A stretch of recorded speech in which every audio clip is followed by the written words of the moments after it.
the Bible. Is it hard to understand? When it comes to reading the Bible, the first thing that comes to mind is the fact that this is the Word of God. The seals have been broken, and the truth is here. And when we go throughout the scriptures, when we go throughout extra biblical records, we find that the language that God employed, that He used to create the heavens and the earth, was the Hebrew language. Christ said, I came for the lost sheep of the house of Israel. But yet no one, no religious leader, no religious church out there anywhere can now identify the 12 tribes of Israel. Can we? God is quite simple, but it seems as if man makes understanding him hard. What are those mysteries? The truth of your book and the truth will make you free. The Hebrew and Bible Academy. You're invited.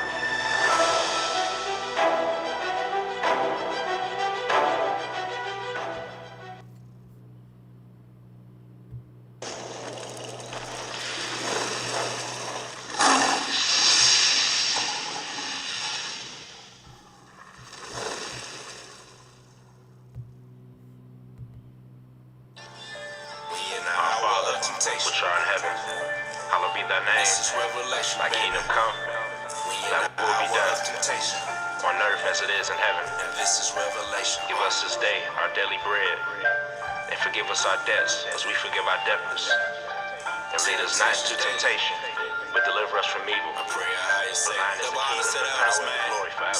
Temptations coming, gon' fill up my cup. Feeling weak, gon' hit my line, knocking, I pull up 2 or 3. Ride in His name, and you know what's up. Demons flee when they hear the name. That's come on, hit the like button.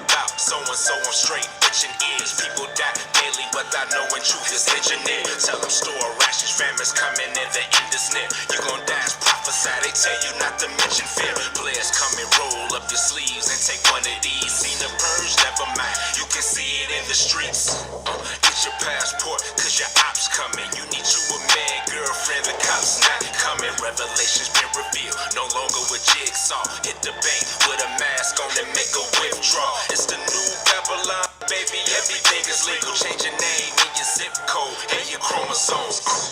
Yeah, that's martial law, call him Jack Boo. Come to ink your heart on your sleeve like a tattoo. If you don't cooperate, you ain't see us on those street corners prophesying, telling you it might pop up today. Pray the Most High, keep a hedge around me. High time we gotta see, just what the prophets wanna see. See my own family turn their back on me. Enemies screaming peace when we know what that means. Whoa, we in the hour of temptation. This is revelation, baby. We in the hour of temptation. And this is revelation. Time flies, it's getting real about a minute. The righteous will remain. You be taken if you sinning. The evils will increase. This is only the beginning. Come on. As in the days of Noah, He's coming for a remnant, as it was written. The most are sending plagues on this earth as before. Even the people you love the most, the Bible said they turn to foe. Protect your family, keep them close. Resident evil creeping close. Still sleep, you don't want to see. If you woke, then you gon' know when it be time to go. Ain't gonna be stopping, no. The enemy watching close, but the most I got is though. Better get your mind right. This all happened before. Remember Lot's wife and Noah, it's right out the door. The end is near, it's real. You got that still, but it won't matter unless you seal with the Holy Spirit, and that's for real. I'm just keeping it 144. Yeah, your soul on the line. I just wanna put it on your mind. Now's the time to draw the line. I don't speak with riddles. It's left or right, no middle. Oh, you wanna be hot and cold? You don't wanna be turned to spittle. You block your blessings, trying to live your life just like the wicked. You tripping. They time is ending while I was beginning. It's written. The opposition, man, we on the mission. Repentance. You ain't forgiven if you ain't forgiven. You get it? Don't spend your life living in competition. If it ain't by Christ up in your life, then you must keep your distance. Yeshaya, my king, Ahaya, my papa, Rawchaa, my mama.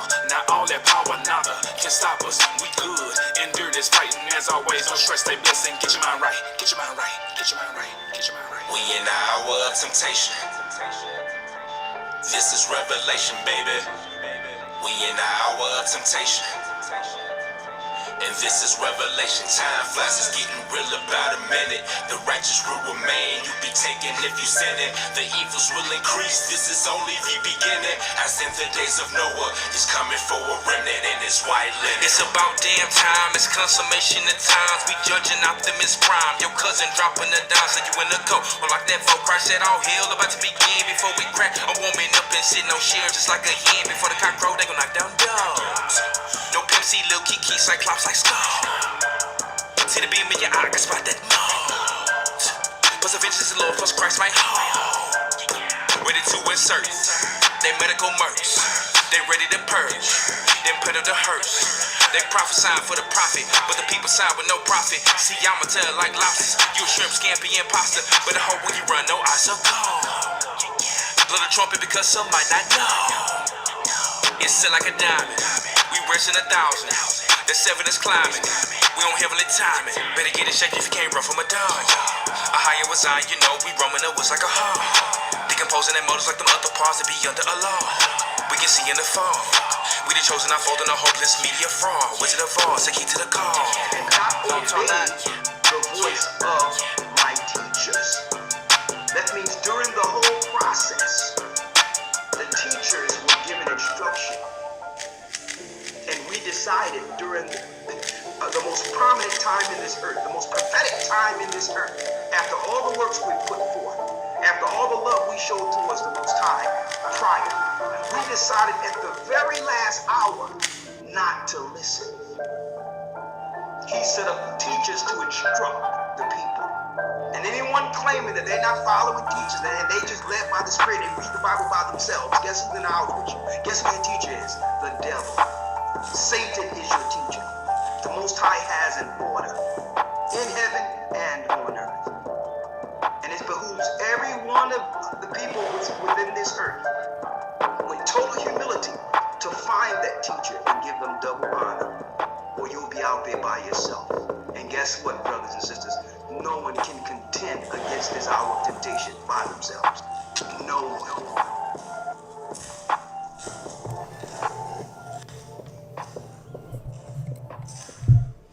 Hour of temptation. Man, what a work. Man, what a work. Shout out go to my brothers and sisters out there in the Midwest, the Texas area. All praises be to the Most High. I'll probably play it a bit later, but it's profound that Malak sent me that video right before the broadcast.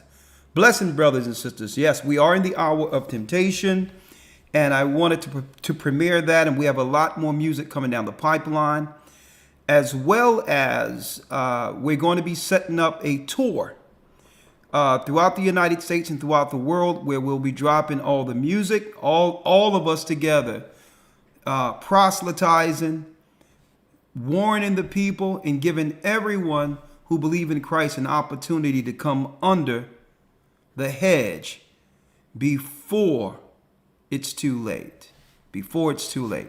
That's right, brothers and sisters. I'm Elder Rawchaa. It's a little early today. It's okay. I thought I would do an early broadcast so I can get out early. I have a lot to do. And I've put together a great discussion today, and I hope you all will listen and take heed. For those who like that particular video, let me put it up. Let me paste that for you. I'll paste it in the chat this way. How you doing, Maria? All my familiar brothers and sisters out there, Danita and all of you, shalom. The link is right there in the comments so that you can always go and support the brothers who are working around the clock to bring forth righteous, edifying, prophetic music. All right. So there is the link.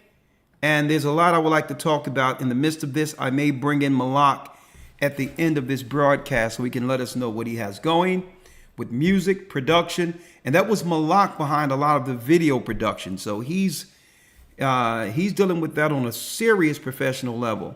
Not only him, but also Elder Rawchaa. They're getting behind the camera, showing forth all the gifts the Most High blessed them with to progress this knowledge all the way towards Zion. Now, Before I go into the broadcast, I would be amiss if I didn't tell everyone that we are in week 7 of our Hebrew and Bible Academy. We were about to do the roundtable discussion for week 7, but I'm still getting the format together as well as the guests who will be there live in the academy so that we can structure it in an efficient way where all those who are around the table will have their own input for solution. We'd have questions, cue cards, and it will be a time, that's right, a time scheduled discussion within 2 hours on why man and woman cannot come on one accord in the most prophetic times of our lives. And the greatest question is that we're going to ask, for what reason a man or woman, for what excuse a man or woman can utilize, what excuse can one utilize for not doing their roles according to God? What excuse? What excuse can a man give God to why he didn't do his purpose according to God? The same for a woman. Whether you hurt, scorned, whether you came from a nuclear family with good upbringing, or whether or not you lack coming up. Is that an excuse not to bring forth your total purpose under God, regardless of your circumstance? And we're going to talk about that. What excuse can we utilize that's all right to say, well, guess what? I can't be a man according to God's role. Or I can't be a woman and submit according to God's role. What excuse can we give God? And I'm going to talk about that. And it's not going to be any browbeating or making accusations. At the end, it will be about healing and going forward so that we can perform our roles according to God, regardless of the past. So we're going to talk about that in week 8 of the Academy. This week we'll be dealing with the 4 beasts of Daniel, breaking down the 4 prophetic empires that was prophesied in the Old Testament. And we're going to give the archaeological and, that's right, historical proof that everything the Most High showed Daniel came to pass. Guess what? 100%.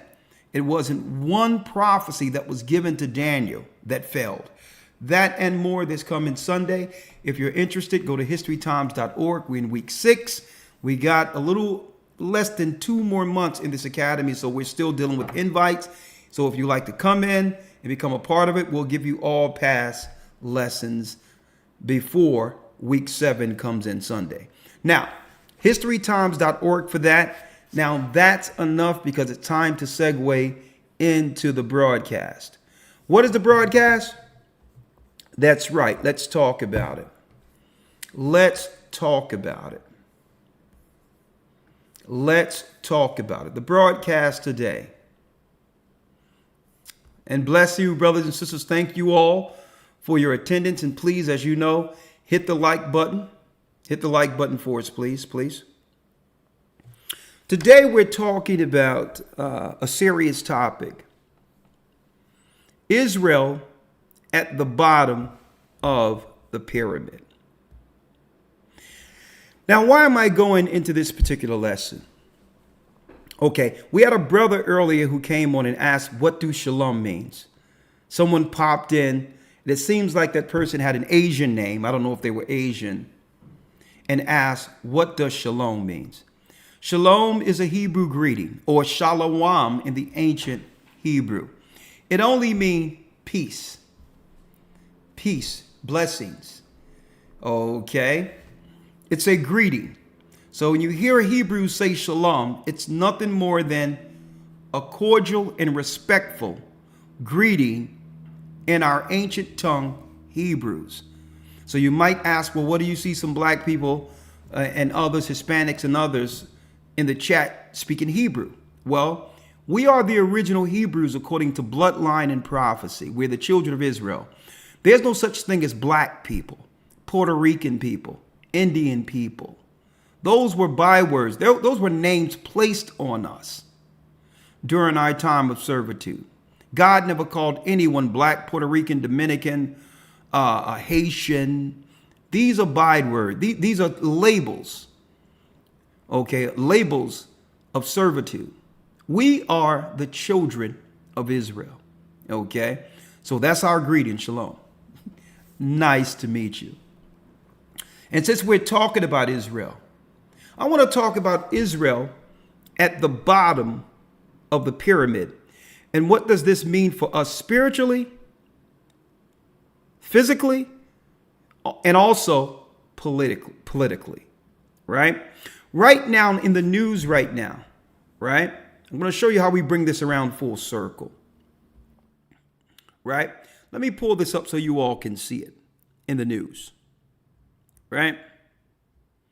Right now in the news, right? Congress and others are having these hearings, right?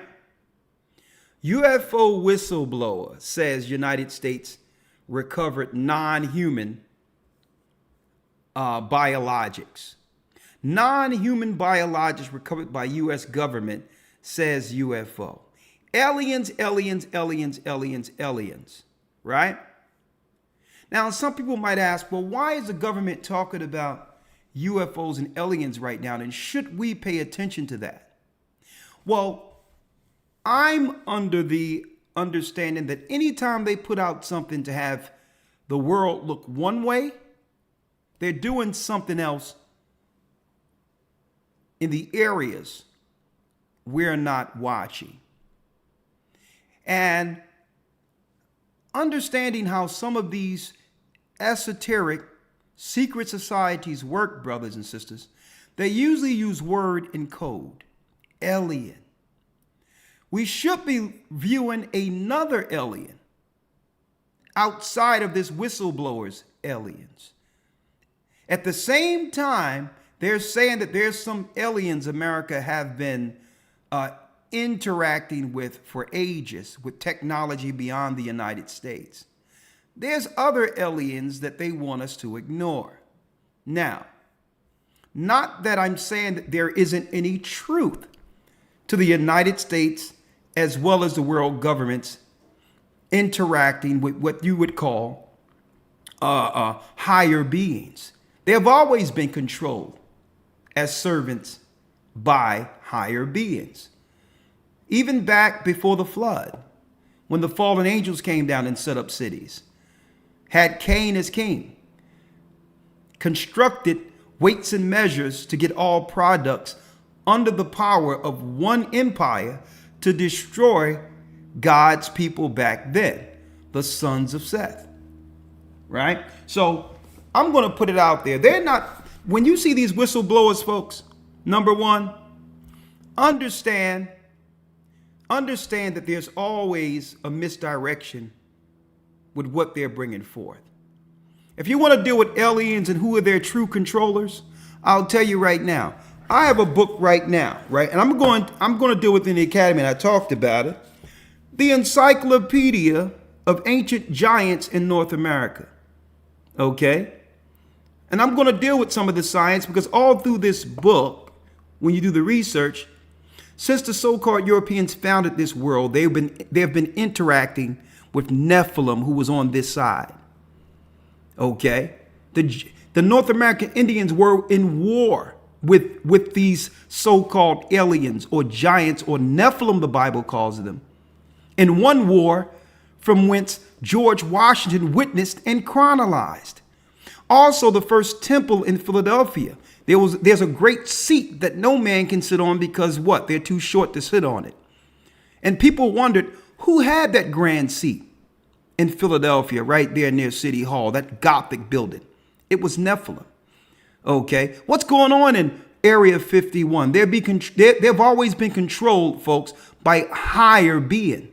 It's just that you have to go into the Bible to understand their controllers. So all in all, I could care less about them doing what? Bringing forth speculation on aliens.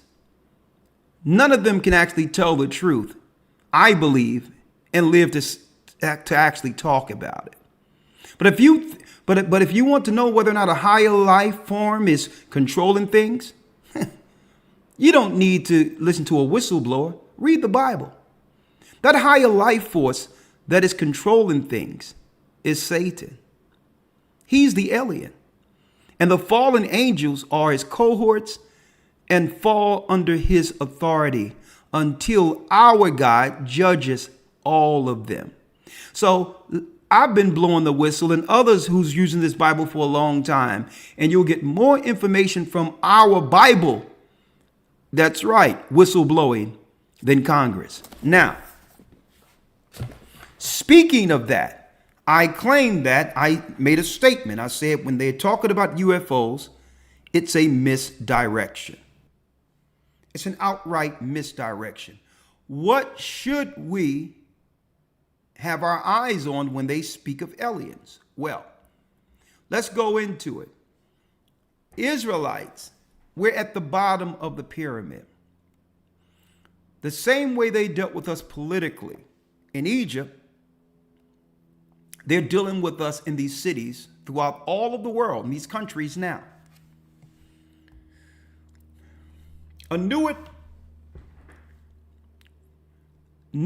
Here's the one I want, not Anuit coeptus, but Novus Ordo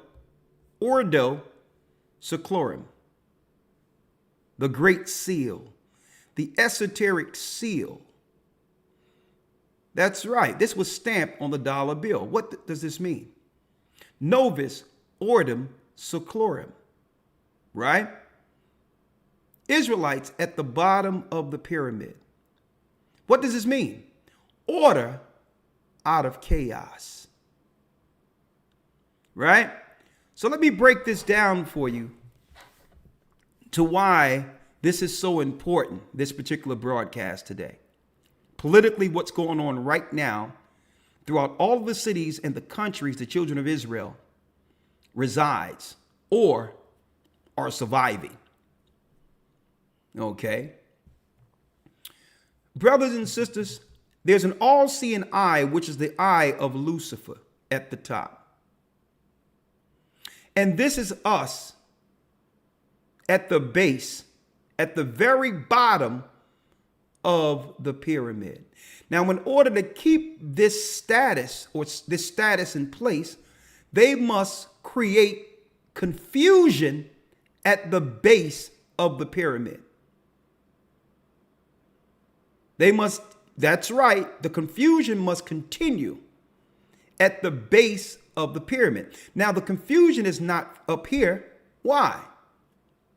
Because the orders that comes out of chaos begins at the capstone or the top of the pyramid. It's upon the all-seeing eye to control and to confuse the bottom so that they can stay perpetual servants for the elite class. So they need chaos. Chaos is a necessity. Chaos is a necessity. To some degree, there's journals and also what? Articles on this particular concept. It was a Roman concept. Before that, it was an Egyptian concept.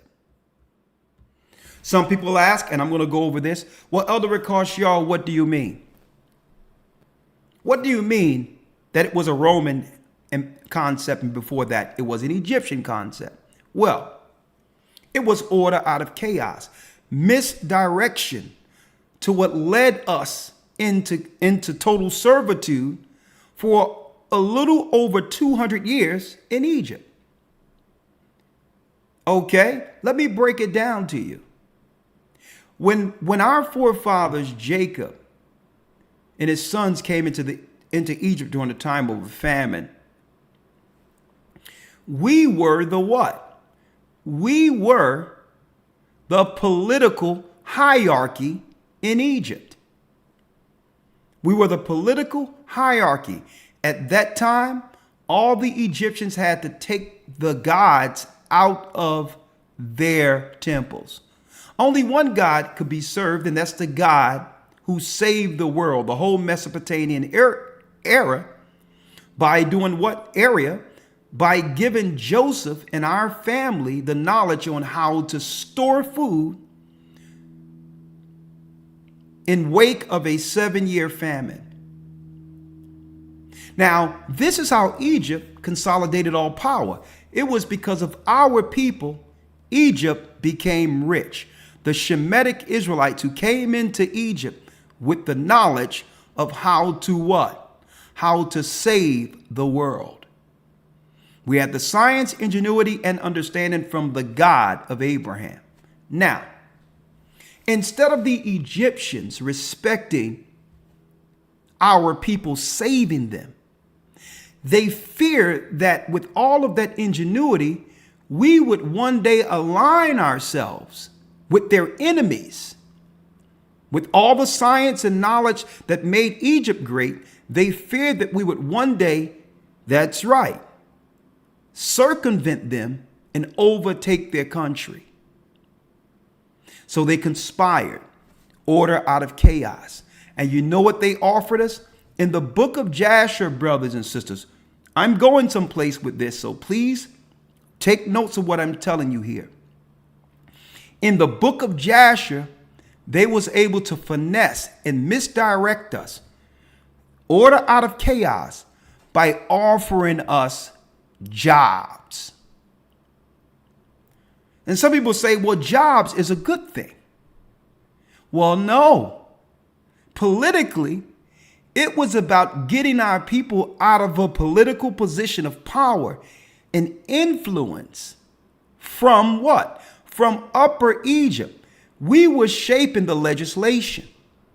It was about getting us out of position so that they can begin to change the rules politically against us long term. In the book of Jasher, what they did was they offered a serious project of building that we would have to go into different parts of Goshen and other areas to build, to oversee serious projects that would amount to billions of dollars in today's economy. They offered us building projects that we could oversee. But that's right, the knowledgeable within the political ranks had to leave Upper Egypt to oversee these projects. It was all good. The money, the gold, the provisions, the trade, all of that, brothers and sisters, was flowing in. We were getting paid. The only people, the only tribe who suspected something evil, who was suspicious, was the tribe of Levi. The Levites said the Egyptians are greedy people. They don't give up anything for nothing. Why would they allow our people to get all of this cash, jobs, and resources, at the same time debating and arguing with us at the Capitol? So Levi stayed home. So now, they move us out of Egypt politically. We are rolling in the dough, brothers and sisters, as Israelites. And then, politically, they begin to change the game in Upper Egypt. They began to come up with excuses to why the finances aren't flowing in like they used to. And then after that, guess what? They started to sabotage a lot of the products and a lot of what? The building tools that we would need to continue the projects. Sabotaging our projects so that they can politically turn the people against us from the capital. Order out of chaos. And now if anything go wrong, if the project doesn't meet its timeline, now they begin to blame Israelites. And the political sentiment went from us being celebrated to us being what? You got it. Evil, They was able to swing public opinion against us by separating us only to shape legislation against us. They had to get us out of Egypt first. Upper Egypt at that. And then there was a renegotiation where now the Egyptians had to come in to oversee the project. And then you know how the story goes. It came to a point where they what? Financially starved us out. The only one seeing this coming was Levi. But they had to get us out of the way of their private political discussions first. And this is why, listen to me clearly, I'm going somewhere with this. I have my copious notes here. They trick us politically over and over and over again. They trick us over and over. You have to go into the book of Jasher to see some of these tricks, and you'll realize it's the same modus operandi that the political structure of America and the world continually use against us. Over and over again. They throw us a bone, give us a little hope, but at the end of it, that's what? Guess what? We're between the crosshairs. That's right, getting utterly decimated. So if you want to know what the political agenda of any country is, or any city is, you look at the outcome of the people and you'll understand that what? It was politically constructed to be as is. Nothing by chance. If we are suffering in these cities, guess what? It was because, that's right, that was the plan. Let's go to the book of Exodus real quick. Let's go to the book of Exodus, and then I'm going to read the article and we're going to go into it. Israel at the bottom of the pyramid. Now, when you go into the book of Exodus, brothers and sisters, I need you all to check this out. Right? It tells us after Israel saved Egypt through Joseph,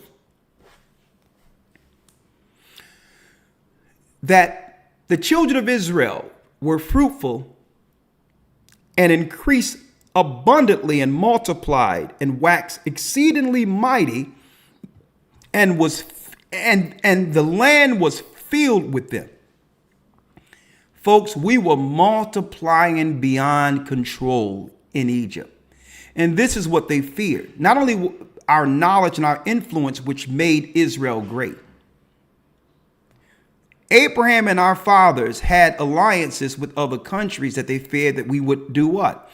Politically, in our position in Egypt, align ourselves with who? Egypt's past enemies. So they were afraid of us politically, physically, and otherwise. Now, at this time, folks, this was before our people went into Israel. So, in essence, we are Israelites, but living as Egyptian citizens. Remember that. This was before the Most High led the children of Israel over Jordan. So we are Egyptian citizens right here. A divided country with the Egyptians. And guess what? The Egyptians have a love-hate relationship with us right now. Why?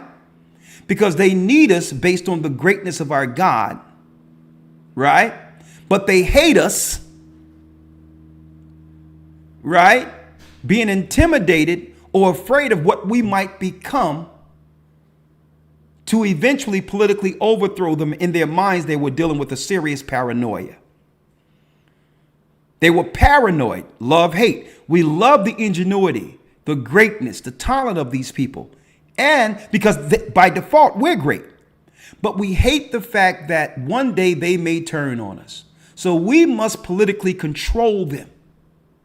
Use them, but never allowed them to grow strong enough to overtake us. This is Elder Lawya. One moment. Oh, this is Elder Lawya. One moment. One moment.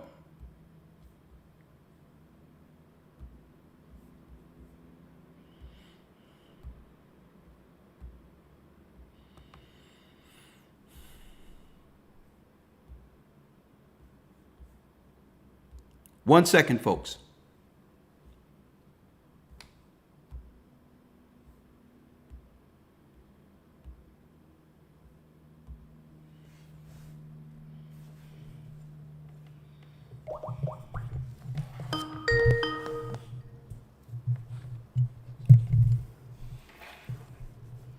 Shalom, Elder Lawya.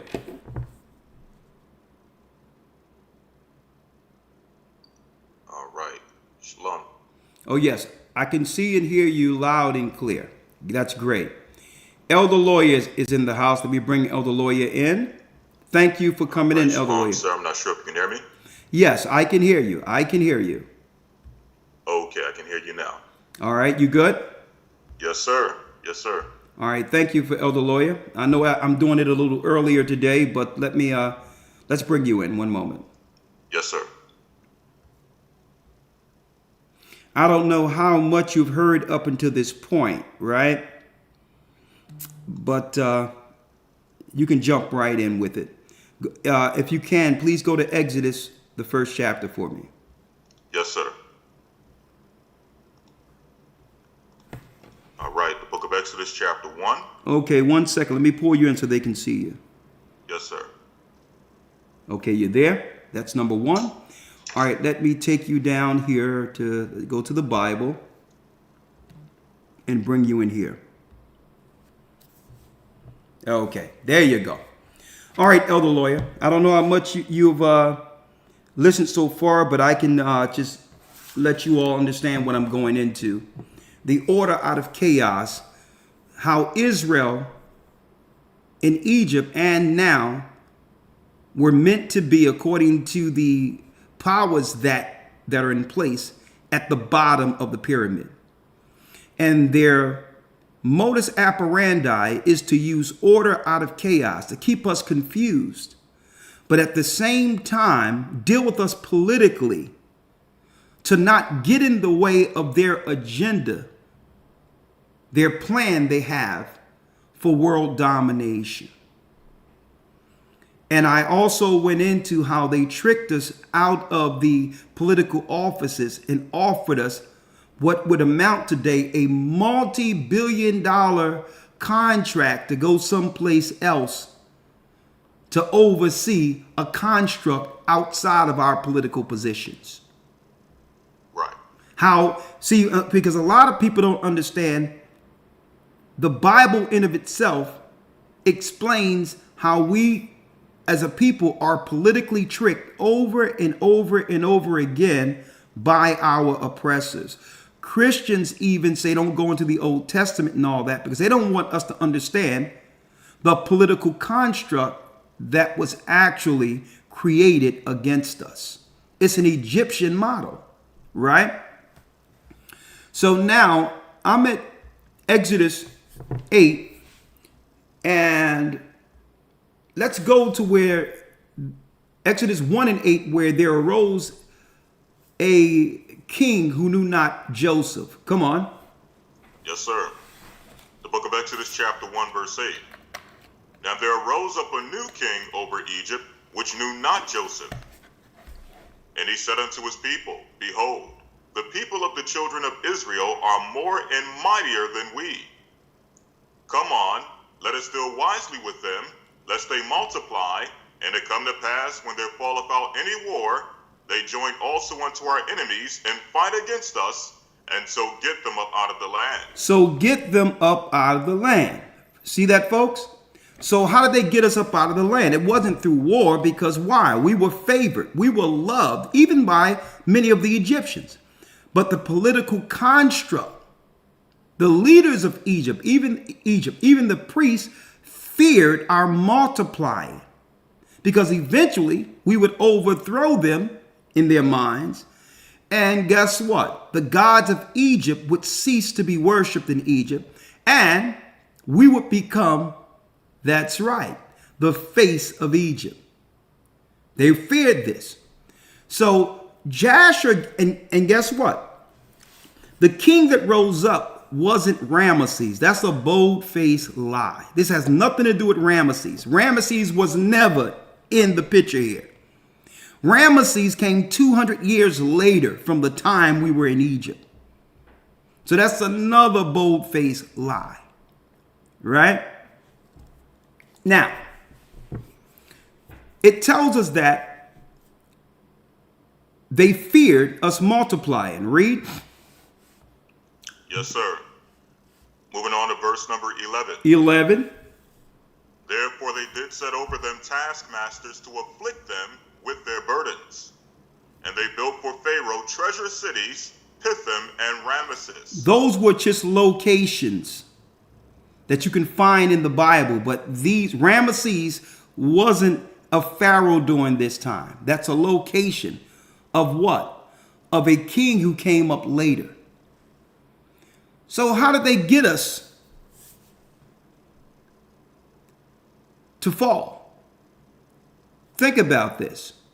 They laid heavy burdens on us. Like I mentioned earlier, Elder Lawya, I don't know if you heard it. The book of Jasher tells us how they tricked us with a multi-billion-dollar contract that you can put in numbers today to go out and build our own constructs where we would have the glory over these constructs and get paid from the business that comes through them. So guess what? They promised us something politically, but then began to sabotage the project to only blame us for its failures later so that the Egyptians can come in and take over the project as taskmasters.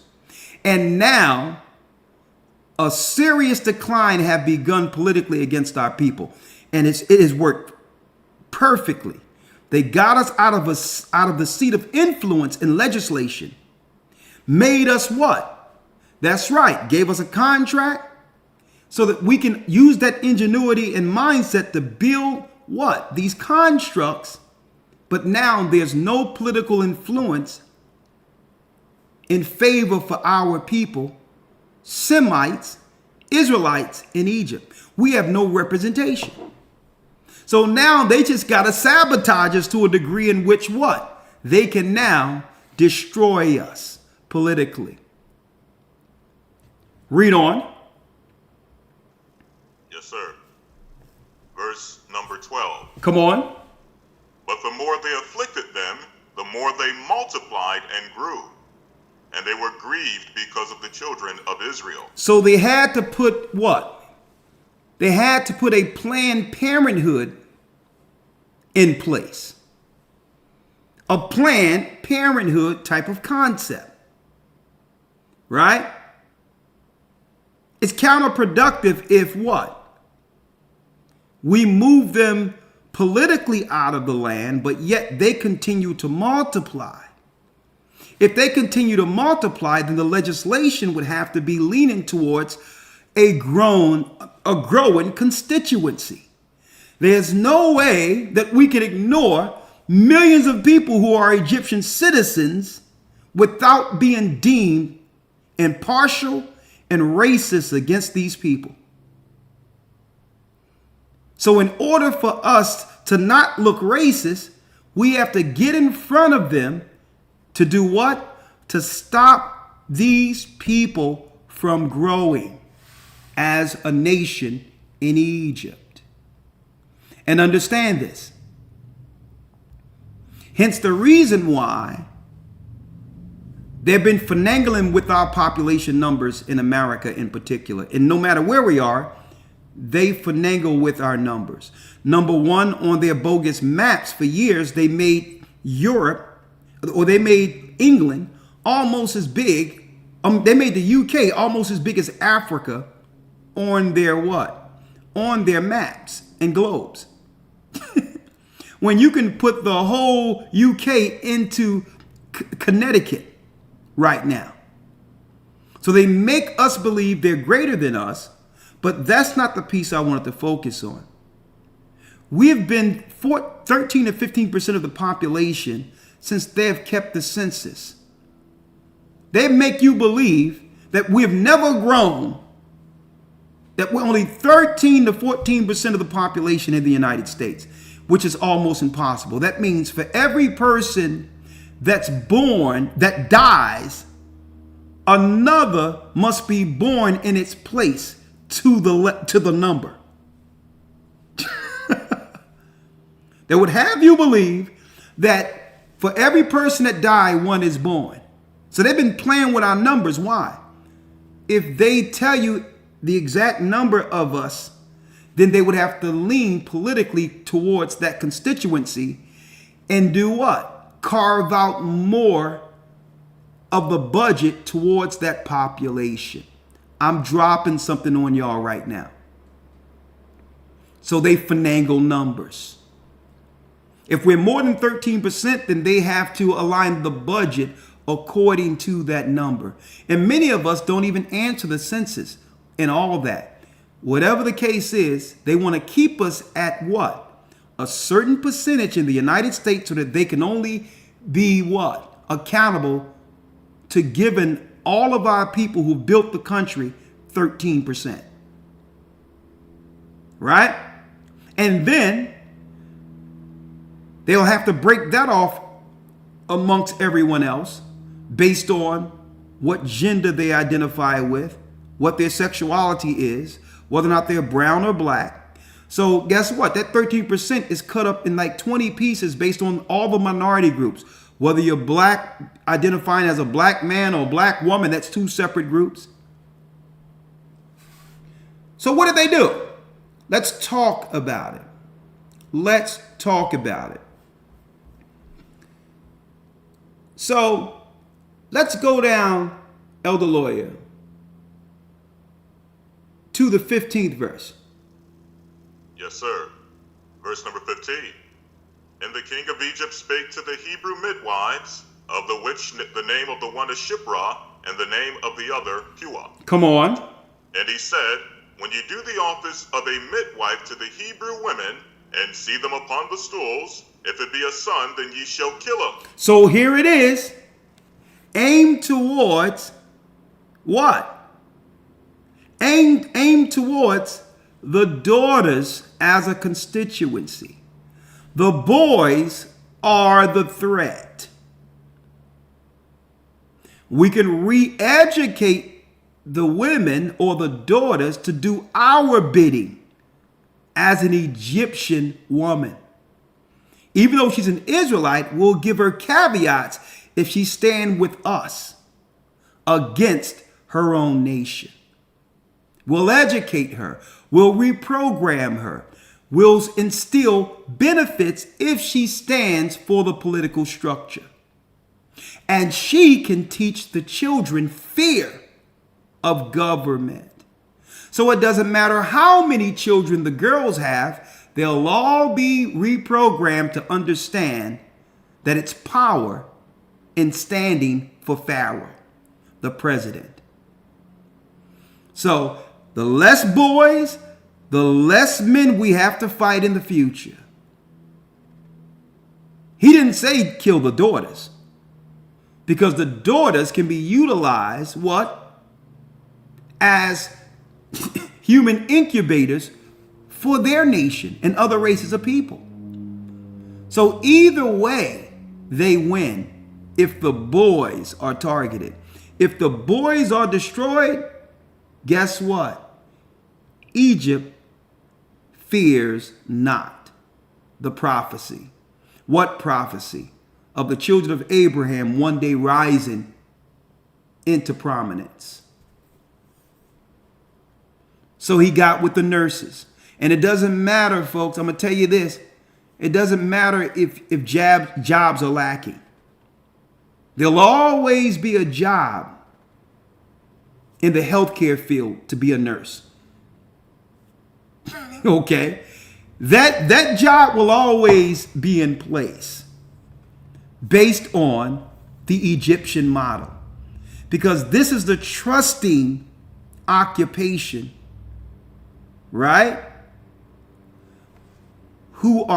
and these people are present for every birth within the world. So this midwife concept, to have a nurse that's for government in place, comes straight out of the Bible. Who they're incentivized if they do what? If they enforce Pharaoh's rules when it comes to birth. This is it right here. And he said, when you do the office of a midwife to the Hebrew woman and see them upon the stools, if he be a son, Elder Lawya, 16, if he be a son, this is your son, our sons, your brothers, your nephews.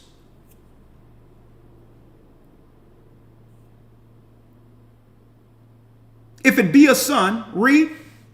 Then ye shall kill him. Then ye shall kill him.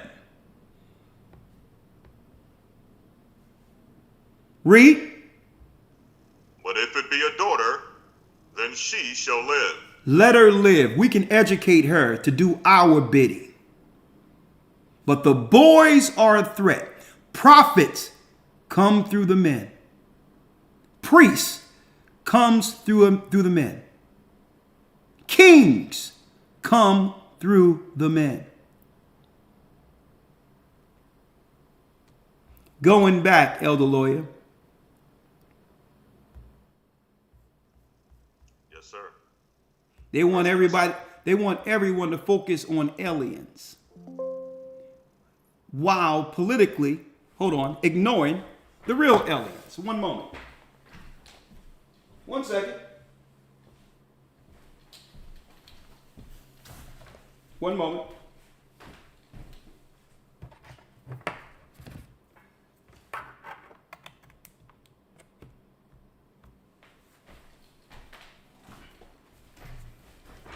While politically ignoring the real aliens, politically what's going on.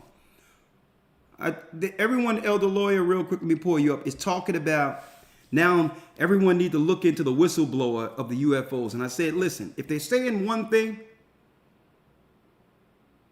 that they have you paying attention to with some of these horse and pony shows, they're misdirecting you from what we should be looking at when it comes to aliens. Because in esoteric conversation, these are buzzwords for them to understand or to progress their real plan, the same way they had us looking at a building somewhere when really they had us looking at a building to financially grandize ourselves while in Egypt, when really the power was the position we were in. They got us to go chase a bag someplace else when shaping the legislation for the bag was where we were. We were in position to dictate what happens with buildings and where the money would go and how things were constructed. Misdirection like they did us in ancient Egypt. The motto, Norvis Ordum Seclorum. There's no coincidence that this dollar bill, this emblem or seal, this seal is on the money. Order out of chaos. And it's to keep the all-seeing eyes agenda in place while our people stay what? Perpetually at the bottom of the pyramid. Creating order out of chaos. Writing is chaotic. First, you start with the blank page, the void. You need to find a way to fill the blank document with words, meanings out of nothing. And it says, what is chaos? Chaos is defined as disorder and confusion, and is derived from the Greek word chaos, meaning chasm or void.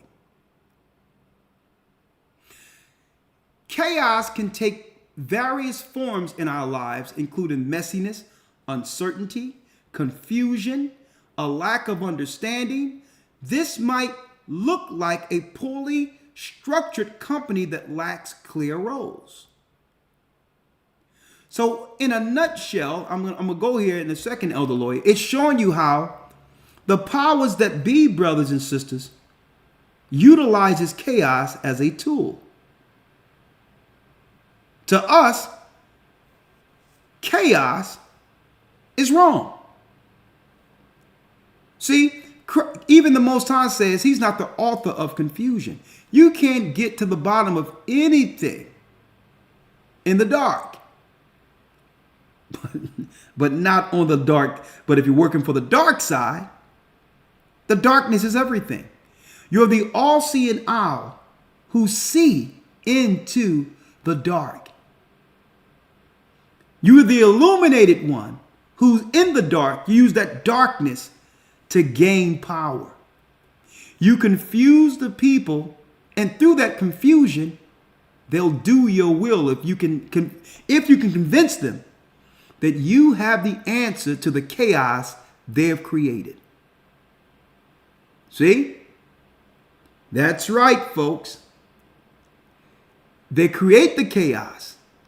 And if you believe in them, you'll believe that they have the answer to it.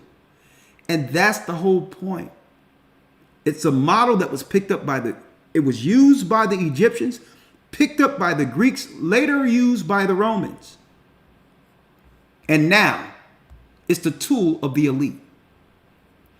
And Elder Lawya, here we go. Fair use. Fair use. Order out of chaos. Do y'all remember George Floyd? Defund the police, no justice, no peace. Racist Trump. Biden isn't Trump. Remember all that? Right after the riots, the whole world caught a cold. Chaos, confusion. But guess what? Order comes out of it. At the same time, no sooner as the cold let up, migrants began to flood into the country, and I told people, this is second Esdras. They are stoking a race war, but they need the confusion to come with the legislation against it. The last thing Chicago needed, being a hotbed called Chirac, was for someone, the government, to throw what? Hot gasoline on a stoking fire, which is Chicago.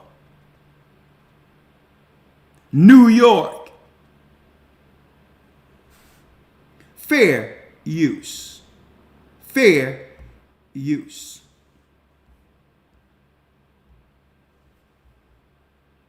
Listen to this, Elder Lawya.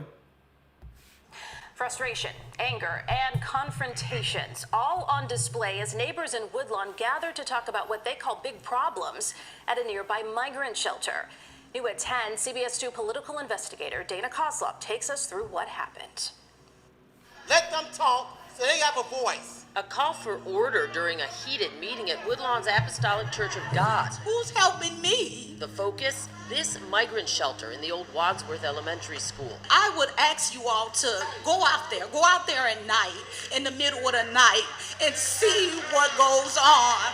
What's going on, according to community members, is loitering, late-night partying, littering, prostitution, and at least one fight between migrants and residents. It got a little heated. Fights between migrants and immigrants. Oh, you think they didn't know this was going to happen? Right? Order out of chaos. The Hegelian dialectic. You cause the problem. Then the reaction, our people, destroyed for a lack of knowledge, will react as if we didn't have a part in putting these people in place to destroy us. No matter how much things change politically, even since ancient times of Egypt, things stay the same. And now they're coming with the solution. I'm going to tell y'all today where this goes. Okay, they have an Asian, all due respect, over the police department now over there. Littering, prostitution, and at least one fight between migrants and residents. It got a little heated, objects got thrown. But many of these residents say they no longer have any tolerance for the disruptive behavior by those seeking asylum here. It's making them feel unsafe. They disrespect us, they rob us, they harass us. And their patience is wearing thin. Let me say this. They got one more time to deal with it, because otherwise, next time they deal with it, they're going to deal with it from the streets. We're going to take over it. Nobody's going to be able to stop us from what we're going to do to them. Do you hear this? Elder Lawya, you would have thought that I was in these meetings years ago when I said this is what's going to happen. I said that Chicago and these other places in the inner cities aren't a place to mess with. But they're not sending just regular migrants in here.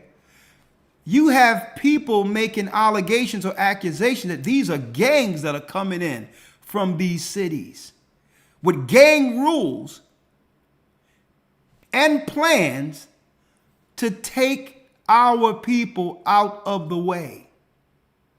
The survival of the fittest. If they can get us out of the way, they can have a piece of the American dream, with us being the only obstacle left. And why is that an issue? We're living at a time where our people, Judah in particular, the black man and black woman cannot get on one accord. This is the worst time to be up against a standing army. You can call it refugees. But I told them, here it is. Listen clearly, Elder Lawya. There's more.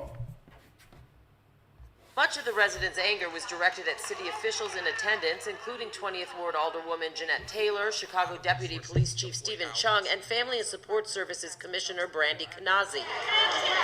At one point, police had to intervene, breaking up an argument during public comments. And that absolutely is a problem. And Alderwoman Taylor says she's now seen some of them firsthand. The people who are keeping up the trouble are the people who are kicked out of the damn shelter. All of the city officials here at this meeting promise that they are working for solutions to make the area around the shelter better for the neighborhood and consequences for those asylum seekers who are found to be breaking the rules or the law. But now, before I play the next video, Elder Lawya, and please hit the like button, folks. Please hit the like button. Elder Lawya, before I play the next video, here's the pieces that are missing in this. They're calling this place a shelter. What they're not saying is these were the buildings that were once used for recreational purposes for our children. The buildings they're utilizing used to be our schools, our recreation, a place that we as a people could actually move into what? Trade, ingenuity, science, recreation to stay off the streets, have now become shelters for the replacements. And guess what, folks? None of our people can complain. You get what you vote for. Now, some people might say, who are just politically, into the political structure because you're programmed to think it's just left or right, you'll start to believe, what, is Elder Rawchaa Republican? No. Folks, don't you know the Republicans benefit too? If they can get you to give up that neighborhood, then now they can now give all the jobs at pennies on the dollar to your replacements. What better way to capitalize in a capitalistic society than to pay these people pennies for what none of us would work for? So the Republicans went on the other side because these migrants or immigrants, or what they would call refugees or asylum seekers, will have children. And once they have children, that's right, on American soil, they're American citizens. They are American citizens. So it's up to the Egyptian concept to hold you off long enough politically to be destroyed. That's what the woman was saying. She's up there saying, well, hold up. It's the ones we kicked out of the center already. They're the only ones causing trouble. Woman, you need to tell us how the recreation centers for our people became shelters for other people.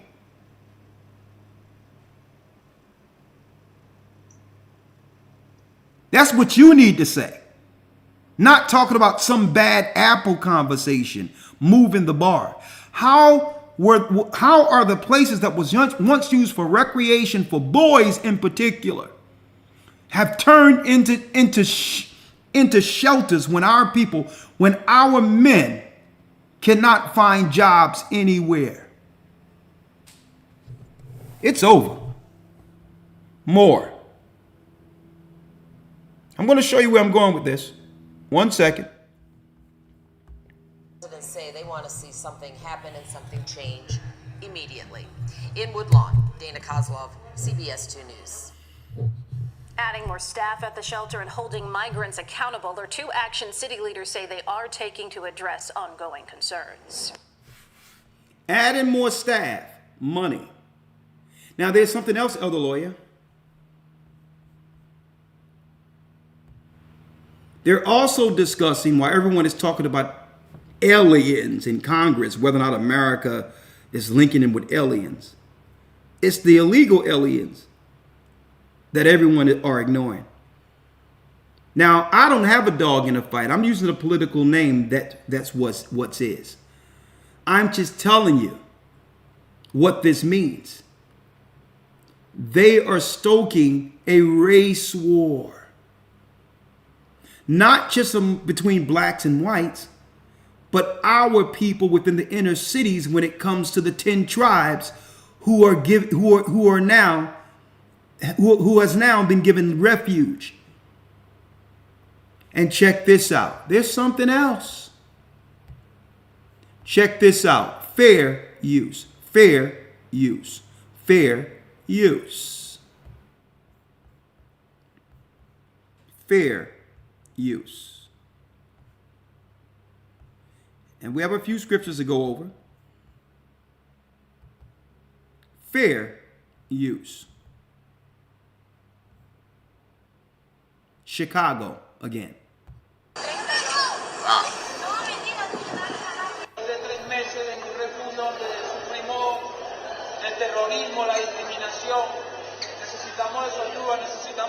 That's crazy.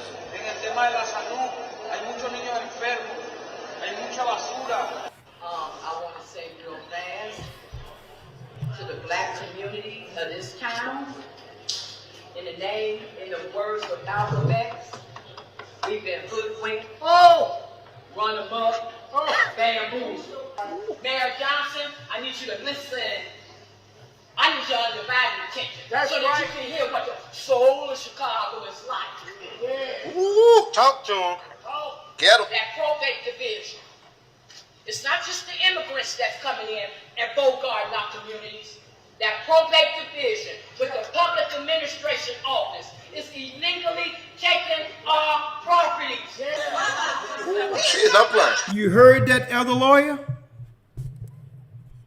They're at City Hall. City Hall. Amongst the committees saying this is deeper than just immigration. They're taking our properties.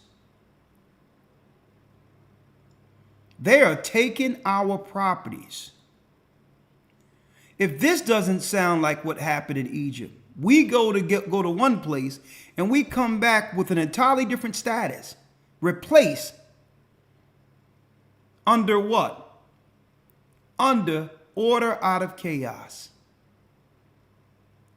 Cause an issue, come with a solution, and at the end of the day, it's our people losing everything our forefathers worked for. Now, this works for the Democrats and the Republicans, Elder Lawya. It works for both. Because the Republicans get free labor, get cheap labor out of this. And then if their immigrants don't want to work right, the threat of what? Extradition is on the table.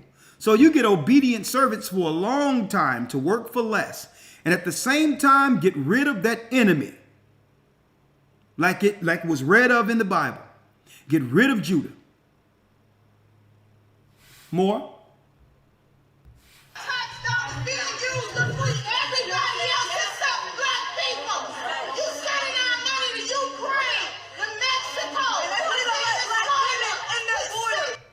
She's hollering up in there, you're sending our money to Ukraine. Right? Elder Lawya. Were they not warned that this was going to happen before they voted? Right. Were they not warned? Yes, sir. You're sending my money. Now, this is all scripture. Even their reaction is in the Bible, folks. It seems as if we as a people don't react politically and otherwise until it's too late. Mm-hmm. It's too late now. They're here. More. So screaming isn't going to do anything. Because who's she screaming to on the other side? A woman that's for the system. I don't care if she looks like you. She just have to help kick this can down the road a few more years. And they understand what they're doing. They're going to kick this can down long enough until there'll be silence in the room. Until they find a way to get rid of the person who's arguing. It's working already. Ever since Biden been in office, right? George Floyd, we down for the black man, no justice, no peace.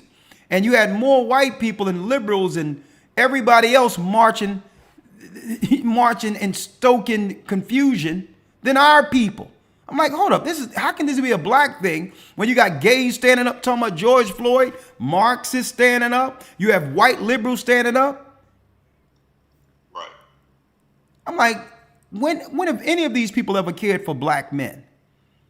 But politically, it was to get the money to finance our destruction, using a dead man as a black dead man as the face of it, to get in political positions for what was about to come. Right after that, what happened? That's right, the election, everything Trump raises or whatever the case is, and then after that, the cold. And right after the cold, it seems like now, after so many people no longer are amongst us for whatever reason, the replacements were already waiting at the border to come in and to replace those who didn't make it. I need y'all to check this out, folks. Keep in mind, so many people died during the, right? You seen the numbers. They was talking about the cases and all that.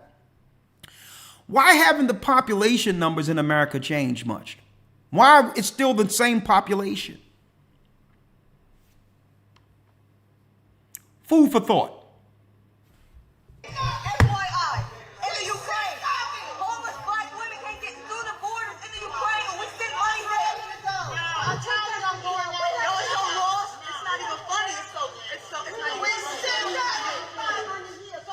Children coming up missing on the border, and Mexicans don't even talk about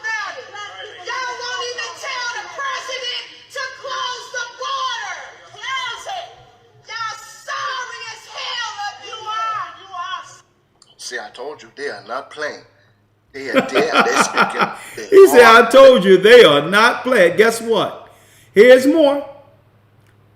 Fair use. Fair use. Fair use. Fair use.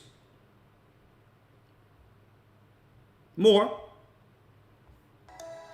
Eat, drink. Let's go to New York now. Fair use. Fair use.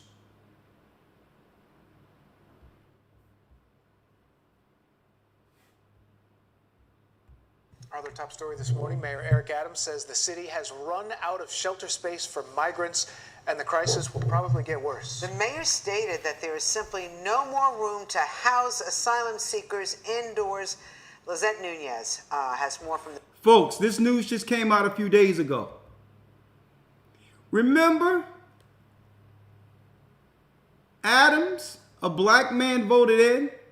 The first thing he did was load buses of immigrants into New York and put them into luxury hotels, lavish hotels and all that off of your dollar.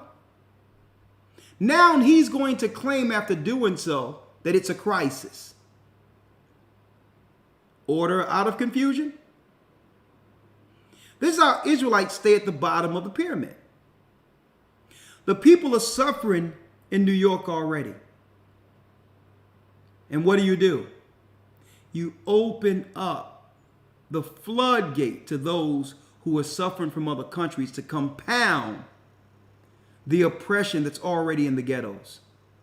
Knowing that eventually there will be gang wars, there will be many deaths, that now the government is going to have to come behind and say, you know what? We need to get the federal government involved. We have to get the federal government. We need to call up the Coast Guards. We need to get some order here. And at the end of the day, guess who will be getting stomped out through all this? Not the immigrants. They need the immigrants to work for cheap. So I'm going to tell you, folks, why do you think they started putting things in place, talking about xenophobia and all these other things that had nothing to do with, right, the racism that has always been done against us? They started coming in with all these other racist terms. So that now, when we retaliate after being stomped out, schools being taken, recreation places are being taken, and even our people getting killed over this with gang wars, when we retaliate, they're going to claim that we are executing hate crime against the immigrants. Here it comes. Remember I told you that. I know their playbook, folks, because what? They do the same thing over and over again because it works. Our other top story this morning, Mayor Eric Adams says the city has run out of shelter space for migrants and the crisis will probably get worse. The mayor stated that there is simply no more room to house asylum seekers indoors. Lizette Nunez has more from the city's migrant intake center at the Roosevelt Hotel in Midtown. Do you see any kind of movement going on there this morning, Lizette? Fair use. Good morning. Yeah, another night where migrants have been sleeping on the ground. Right now, they are awake and they are waiting to be processed inside the Roosevelt Hotel. But once again, there is no more room for migrants in New York City. So there's a chance that once they are processed at the Roosevelt Hotel, they could end up sleeping on the street once again. Eventually, this was going to come to a neighborhood near you, and it is. Mayor Adams making it clear that the migrant...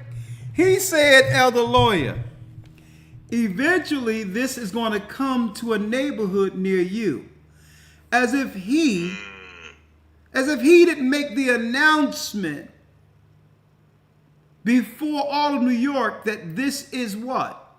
A human rights crisis that we must get behind to support the immigrants coming into New York.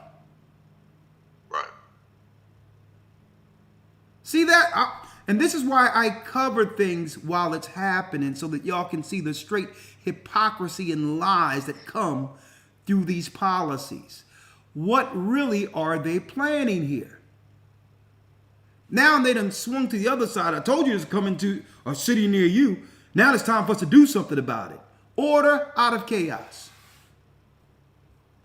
Order out of chaos. It's right on your dollar bill.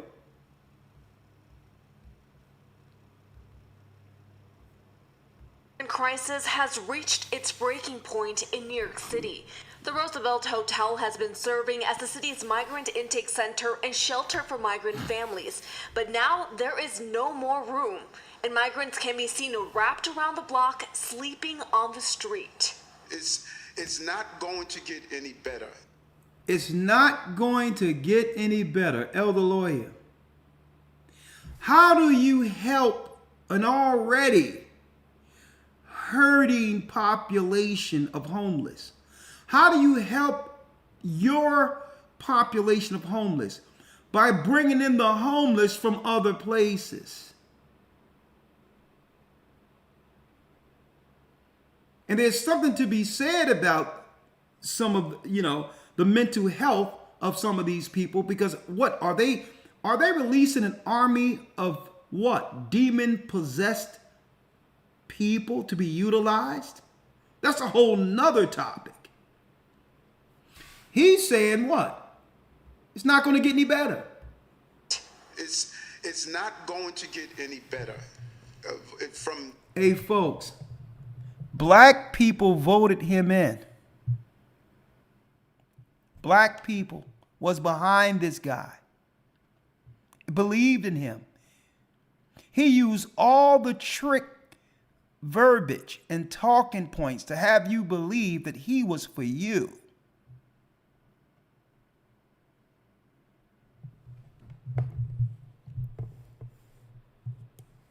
Huh? From this moment on, it's downhill. Mohamed and Ahmed are from Senegal and Mauritania. They are among the migrants sleeping on the ground outside the Roosevelt Hotel. Oh, right now, we have not eating, no bathroom, no water. Mayor Adams has repeatedly asked for help from the federal government during a recent trip to D.C. There it is, Elder Lawya. There it is. Hegelian dialectic. The problem, reaction, solution. Mayor Adams have already asked for help from where? The federal government. So the feds must come in. They must now vote on bills to help the chaos. I wondered if they know any of this was going to unfold like this. These people need help. It's an human rights crisis. But what are they not telling you, folks? The expendables. Those that must be sacrificed on the altar for this cause. The people who were here, the people who built the country, are the expendables. Huh? More. The Secretary of Homeland Security, Alejandro Mayorkas, met with Mayor Adams and offered a point person from DHS to work between the Department of Homeland Security administrations. But Adams says much more is needed to get this crisis under control. Having someone embedded is a good start. That came from the Secretary of Homeland Security. We want to thank him. But I've been very clear on what we need. We need to allow people to work. There's nothing more. Oh, you heard that, other lawyer? We need to allow people to work. Now, we already have a starving constituency within the inner cities who are suffering for jobs. Right. Not once did he say, let's get these people who built the country living in these cities jobs to bring down crime. You bring over the replacements and say, we need work for them.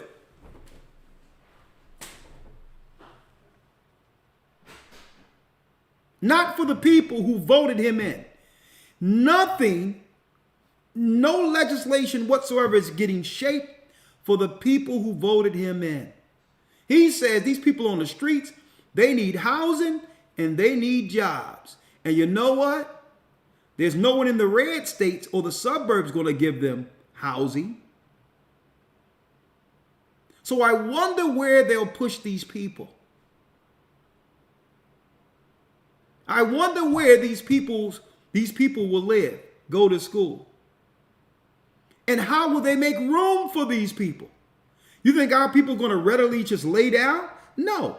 They know, Elder Lawya, that our people are going to fight.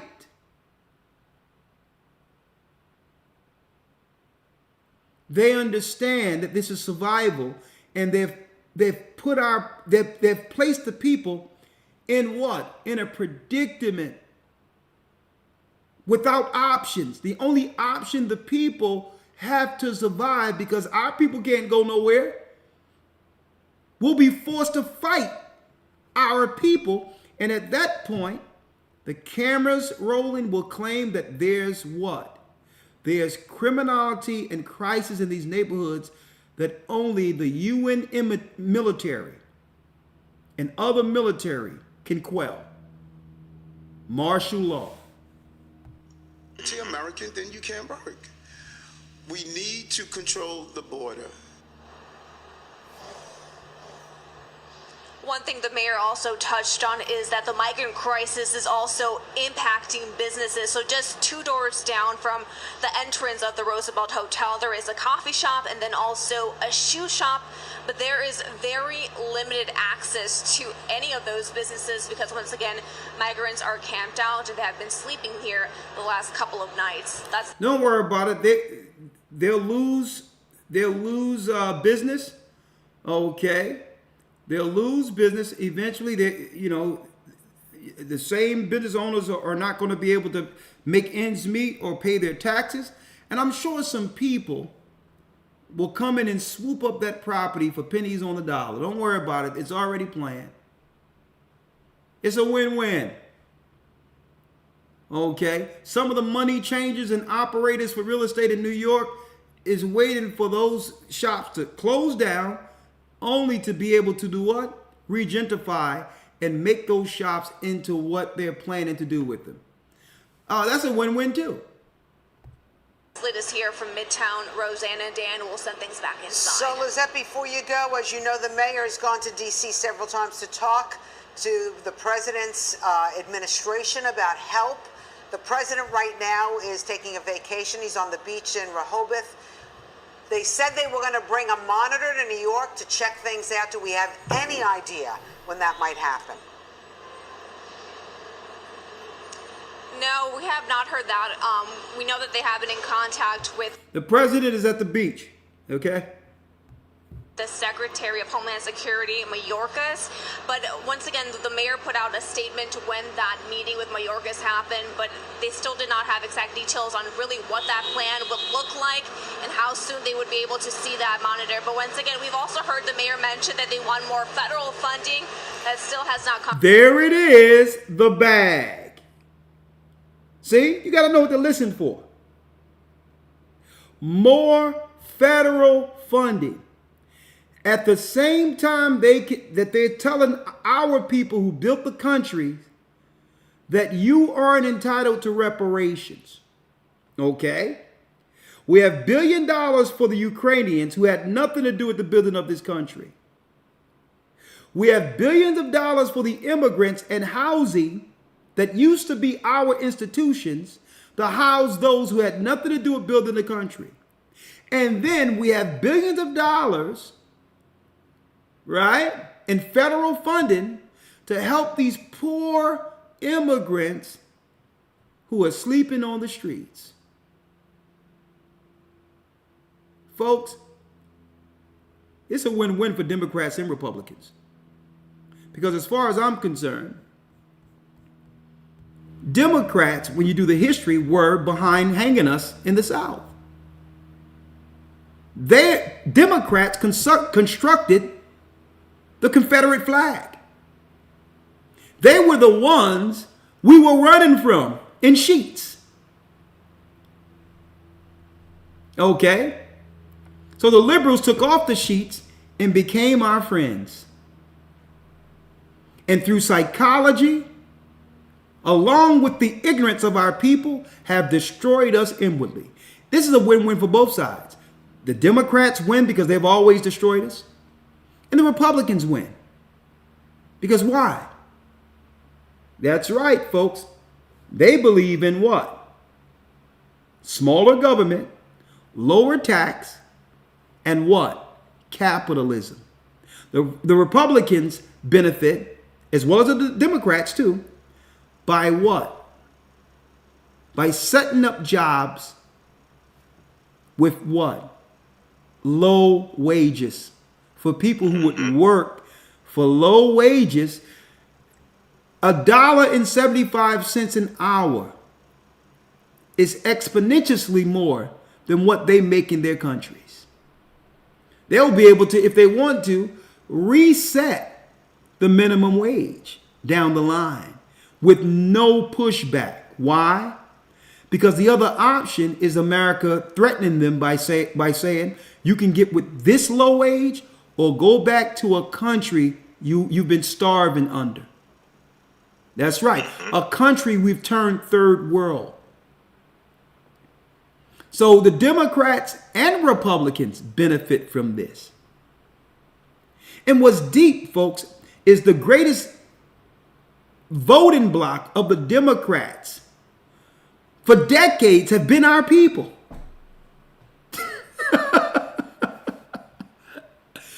Federal funds, guess what? You get what you put your heart into. This is what happens when people vote with their feelings. Okay? More.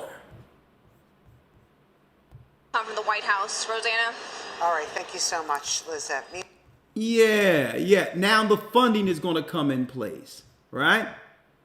Fair use. It is yet another day of long lines in Midtown today outside of the Roosevelt Hotel as asylum seekers wait for shelter someplace in the city. Still no word. They're waiting. Oh, the asylum seekers are waiting for shelter, Elder Lawya, somewhere in the city. I wonder where they'll be sheltered. I'm just curious.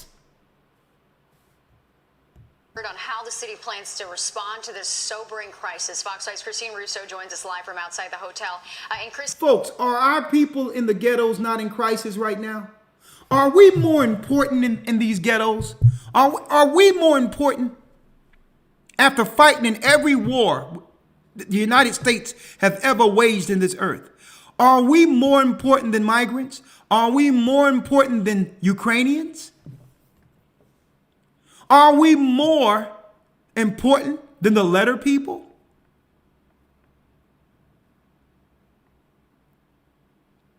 Are we more important or less important? This is the motto, brothers and sisters. Israelites at the bottom of the pyramid. It's an Israelite motto. One moment.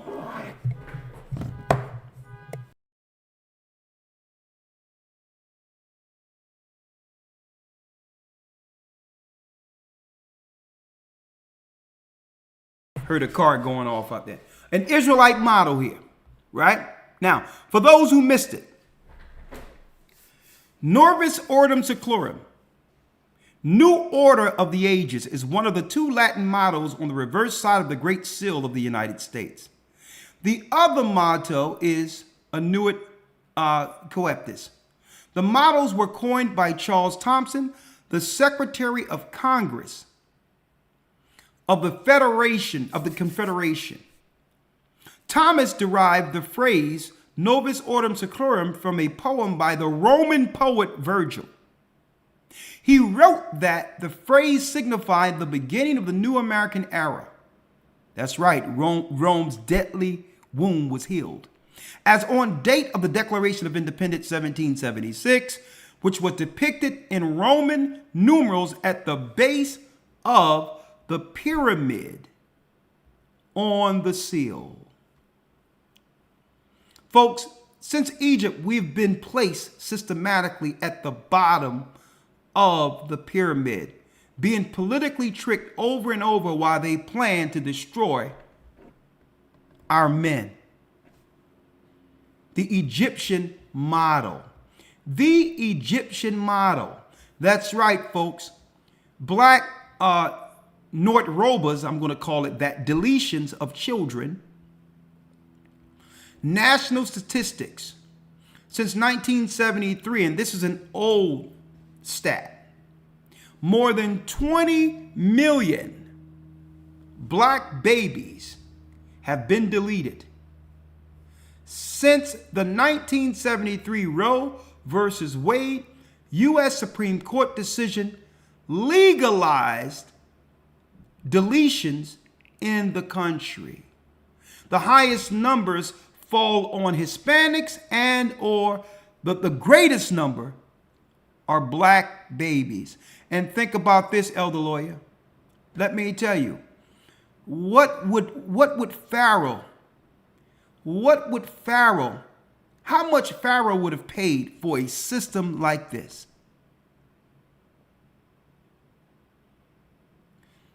Let me tell you, folks, if they had this, I don't know if, guess what? They would have probably came closer to getting Moses. Right. This is the model. Not an old model.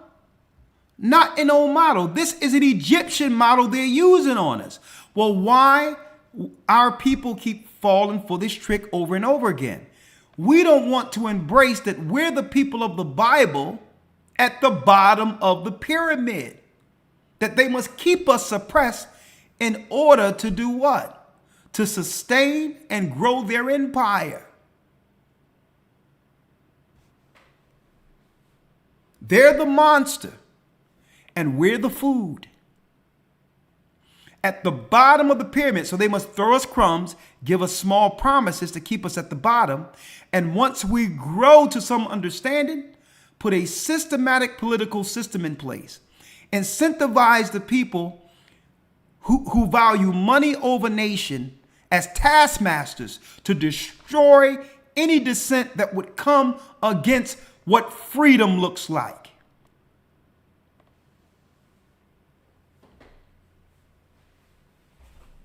I need y'all to check this out. They put it right in our face. The same people who built the constructs in Egypt is still at the bottom of the pyramid, and none of our people aren't taking heed to realize this is an Israelite problem. This is not a black problem. And until we understand this point in history, our people will continually do what? Fall victims to the same storyline, the same historical degradation aimed towards us politically by the powers that be. If brothers and sisters believe that you can solve this politically, our plight, our condition, you got another thing coming. God had to intervene in Egypt. Right. God had to intervene. If you believe that we can get ourselves in position politically to change things for our people, you don't realize that the political construct, the White House, the Capitol, all of that was set up to keep us Israelites at the bottom of the pyramid.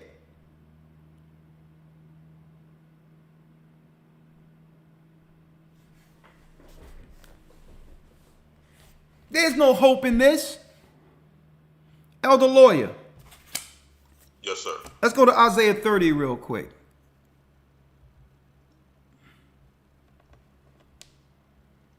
Isaiah 30, please. 1 second. And you got all these other guys out there talking this. Let me tell you. You know what? And guess what? I'm going to tell you this. I'm not anti-reparations. If I believe, let me tell you, I'm going to tell you this. I'm not anti-reparations at all. I'm for anything that brings forth equity and judgment for people who have built this country. If not, I'm going to tell you, if not for more than just the model it would actually represent to help our other brothers who have suffered by the imperialists all throughout the earth, the colonizers and destroyers. Just to do that as the model so that our other brothers could do what? Follow suit to a degree where they wouldn't have to flee for refuge, suffering to try to find a better life in another country. So it's not that I'm not for reparations, but I understand how it works. When I say that, I know that they will never do it. Because what it means politically for the construct. Why? Think about it, folks. It's not that I don't believe it should happen. It should happen. It would be justice. But then they could not control our place. They couldn't control our place in the construct if they were to give this to us. They need us on the bottom, confused.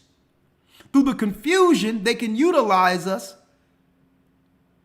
and continue the status quo.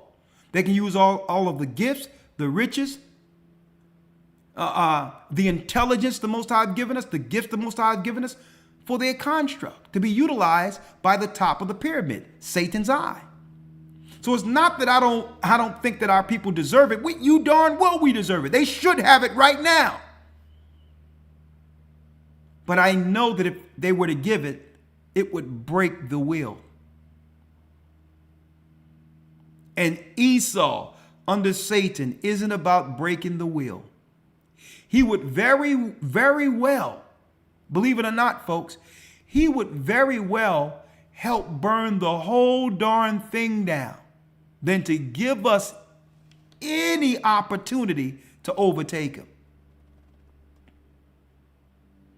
And what are you seeing on top of Chirac right now?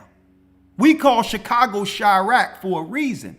And now you're going to compound the issue by now bringing homeless and gang members and others into that, I would say, that explosive concoction. They would very well, brothers and sisters, burn the whole thing down than to do what's right by us. And I'm saying this for our brothers and sisters is because God told us a long time ago, it's in the Bible, stop trusting on Egypt. Because by doing so, guess what? You are in agreement with everything they've done and will continue to do against us. Because at the end of the day, those that are on the other side who are ignorant, who believe this system, which are the red states or the conservatives, at the end of the day, through their ignorance and their belief in the system, everything that's wrong in the world, they're going to blame on the people who put the evil in office. Right.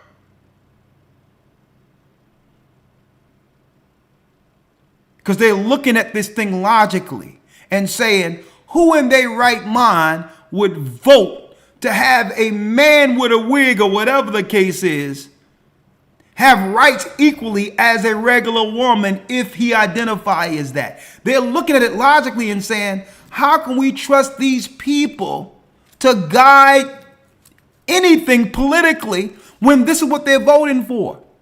And I'm talking about family-oriented people. There's people who believe in God and all that and saying, how can I trust these people to make a sound political decision when the party they voted for is responsible solely for laws that have led to 20 million of their babies not ever at any point, not ever, 20 million children who didn't have the opportunity to breathe air.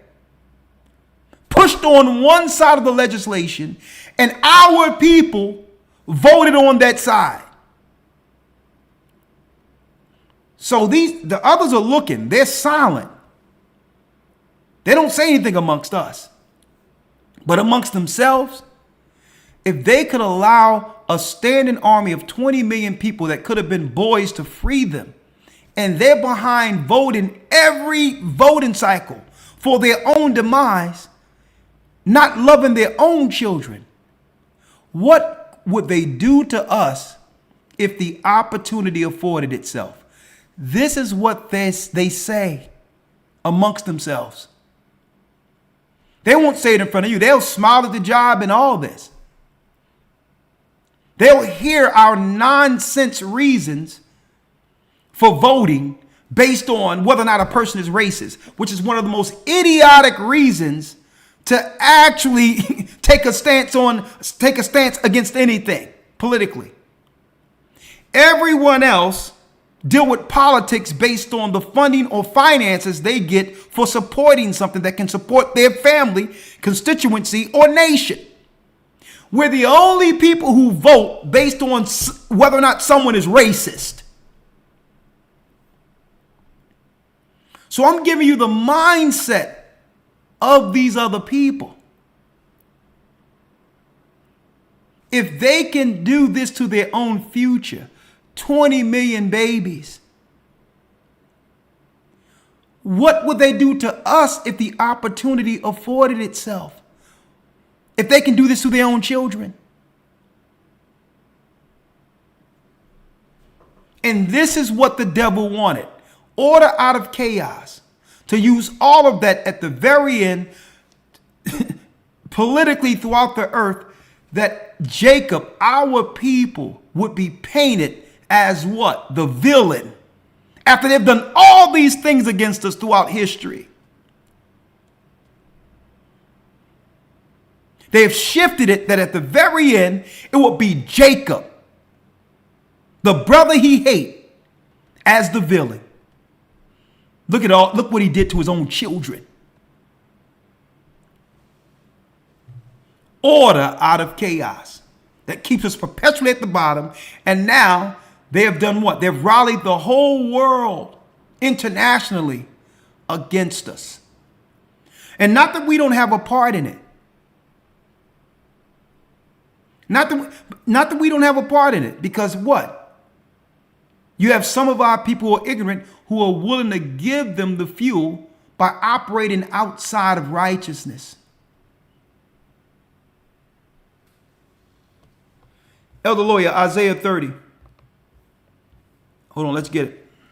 Let me get it here. Yes, sir. Let me grab it.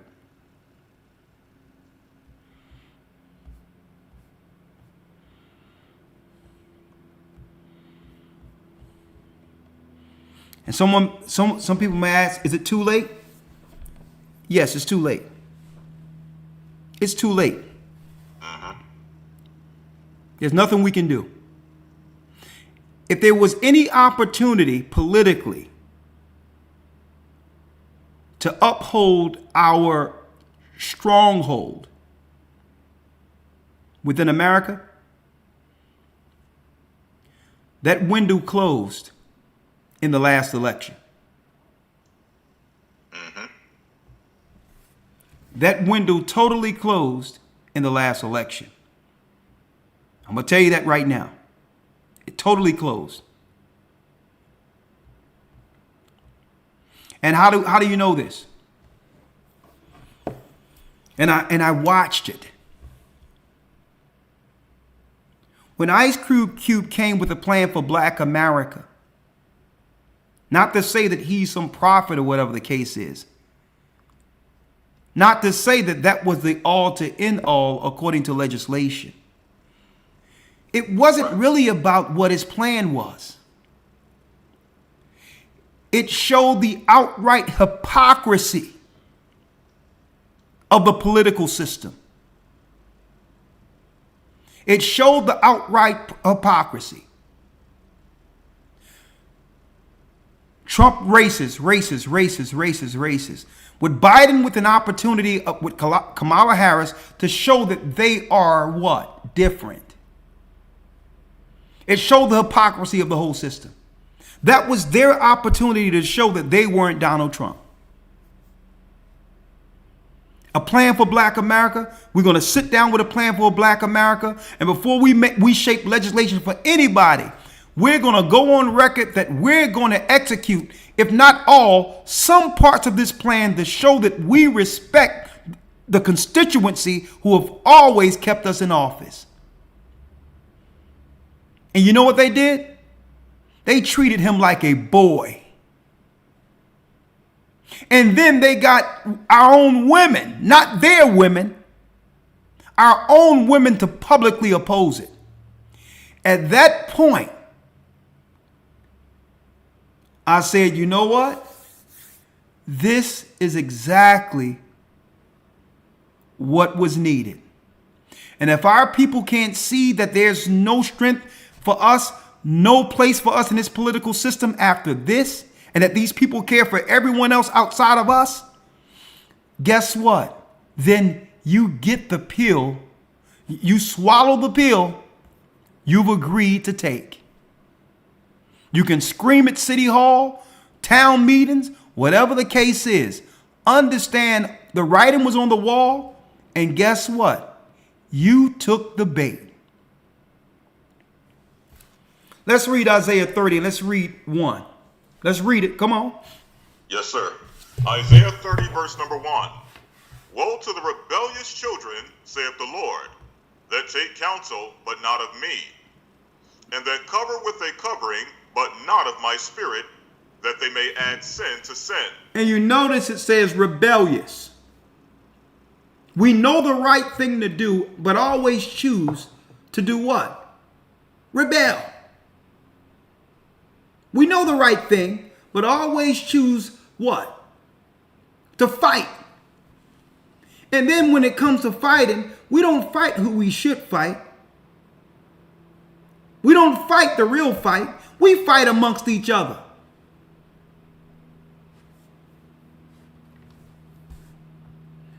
Adding sin to sin, read. That walk to go down into Egypt, and have not asked at my mouth, to strengthen themselves in the strength of Pharaoh. To do what? To do what? That walk down into Egypt, and have not asked at my mouth, to strengthen themselves in the strength of Pharaoh. To strengthen themselves in what? In the strength of Pharaoh. In the strength of Pharaoh. Trusting in the political system as if Pharaoh is for your turn. Right. That's the sin the Most High is talking about. We're rebelling.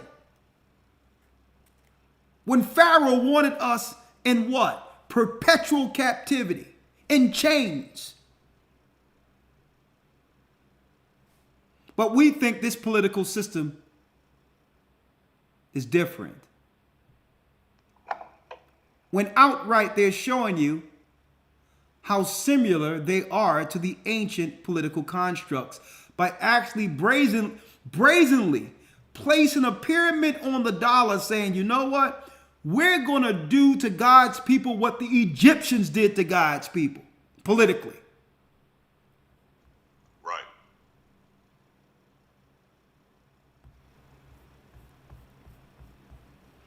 Read on, Elder Lawyer. Yes, sir. Verse number 3. Therefore shall the strength of Pharaoh be your shame, and the trust in the shadow of Egypt your confusion. Look at that. Order out of chaos is what they do. And the Most High says, since you trust in the all-seeing eye, the order out of chaos, therefore shall the strength of Pharaoh, the president you trust in, be your own shame. You're going to have to tell everybody out there that you politically was behind a guy who can't even walk up a flight of steps. That's going to be your shame. You're going to have to tell everyone that don't try to switch sides now. The same guy you believed in going to be your shame. Everything you thought he would be for, when it comes to you as a constituency, he would do the reverse. We're voting believing that he's going to help us. And every legislation they've shaped was to hurt us. Everything they've done since that office was to hurt us.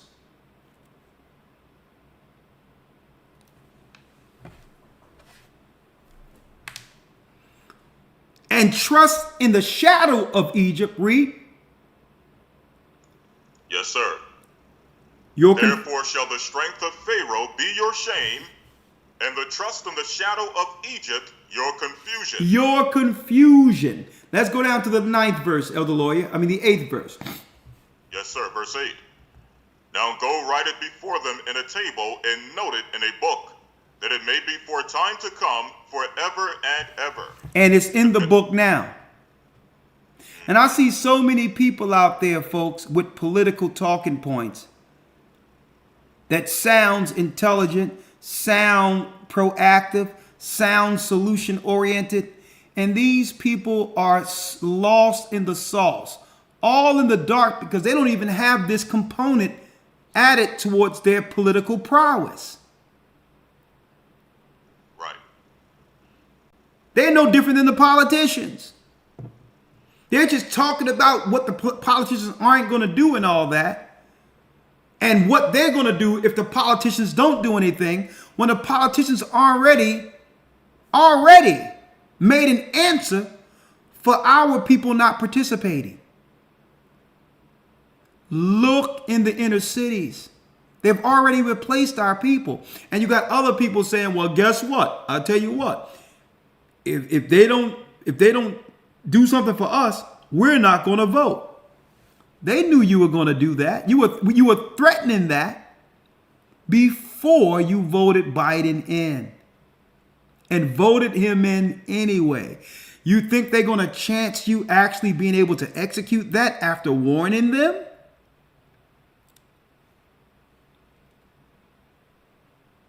You was threatening you're not going to deal with the polls. But you went to the polls when you should have acted instead of threatening. So now, those that are talking, the Umar Johnson guy who still, there's no school nowhere, but he's a meme at this point. And the only thing he do is use the political talking points to say run some money, and he never built anything. Okay. Now there's some others out there that are to be respected with their political prowess, that I don't believe in a lot of their religious views, but a lot of their political views are on point. That I've listened to and said, you know what? A lot of what they say falls in line with how our people in ancient times politically dealt with the establishment, with the interests of our people first. People like Professor Black Truth. Even to some degree, I don't believe in Tariq Nasheed's religious ideology, but politically, every time he speaks is for the betterment politically of our people. I can grab to that and say, you know what? That falls in line with how you should be. At least from a political standpoint. Right? But these others out there, I'm going to tell you, hey, you have to watch out when they're just there making political points to no solution. But at the end of the day, I'll say this. The Bible gives the answer. It says, now go write it before thee in a table. We're reading it right now. That table is the Bible. Right? Now, someone says Tariq is hustling. I don't I'm not into him like that as far as find out what he's doing with his money and all those other things. All right. As far as I'm concerned, a just weight for a just measure. As long as you produce what you said you're going to produce, then that's okay if the people is going to purchase it. I can't say he's not stealing from no one. I can tell you that. I don't agree with everything with anyone. I agree with God. But I'm not going to throw any negative aspersions his way when one thing I do know about him, anything he said he was going to offer, he produced. Okay, so I can say that about him. Now, if he said he was going to do something and didn't do it, then like the other guy running around talking about a school for boys since 2009, then I would agree with that. But the Bible says a just weight for a just measure. If someone is working and producing and is giving the people what they're actually paying for, you can't claim that that's stealing or anything wrong with that. It's called just weight for just measure. Okay? The Bible says, Isaiah 38, let's read it. Yes, sir. The book of Isaiah, chapter 30, verse number 8. Read on. Now go, write it before them in a table and note it in a book, that it may be for time to come forever and ever. That this is a rebellious people, lying children that will not hear the law of the Lord. That's the point. People that will not hear the law of the Lord. Every time, folks, we trust in the political systems, they promise us something, and then after that, they change the game. Every time. Oh yeah, Abraham Lincoln, the Civil War, Abraham Lincoln freed the slaves. Don't you know there was already planning to reconstruct, brothers and sisters, the model of slavery, knowing that they could not sustain that model. We were overpopulating. We were growing beyond their control, just like in Egypt. So at that time, they were seeking to do what? To change the model anyway. Okay? They just had to shape it in a way that makes you believe that it was somebody, one of them, a knight in shining armor on a white horse coming to save the old lowly black slaves. Folks, that model was done by the time they drafted the Emancipation Proclamation. Folks, if anything, guess what? Let me tell you, the South was kicking their behind. It was us that joined the North so that the war could the war could be won. So they didn't free anything. We fought for our freedom. We fought. Our forefathers, that's right, shed blood for our freedom. We would have been free whether they drafted the Emancipation Proclamation or not. And Esau wasn't going to allow it to be that way, so he had to draft it with this knight in shining armor, his historical thumbnail in history.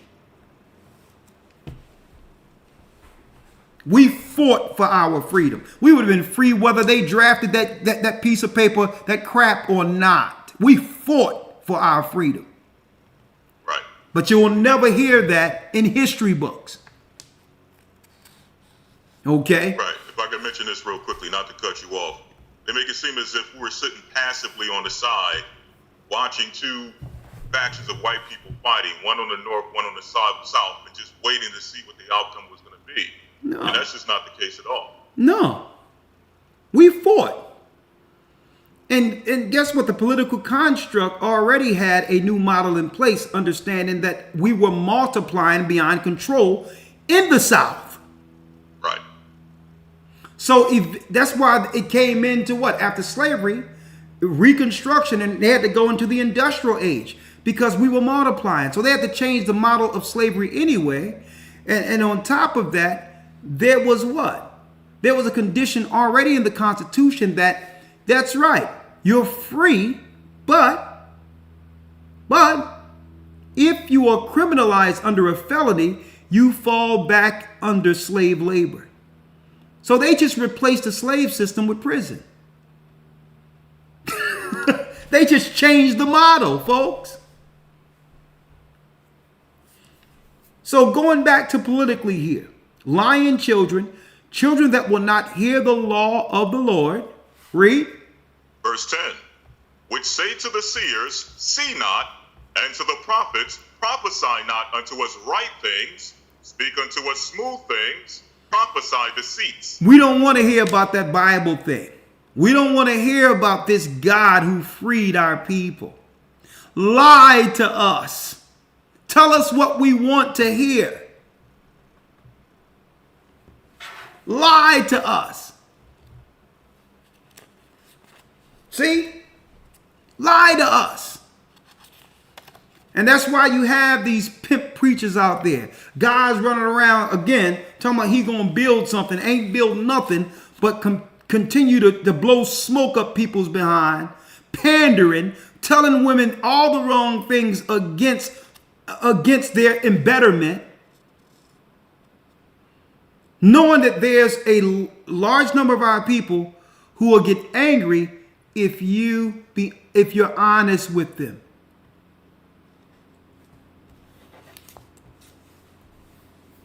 You can't even be honest to our people or say what you really think without someone getting offended or becoming an enemy for telling them the truth.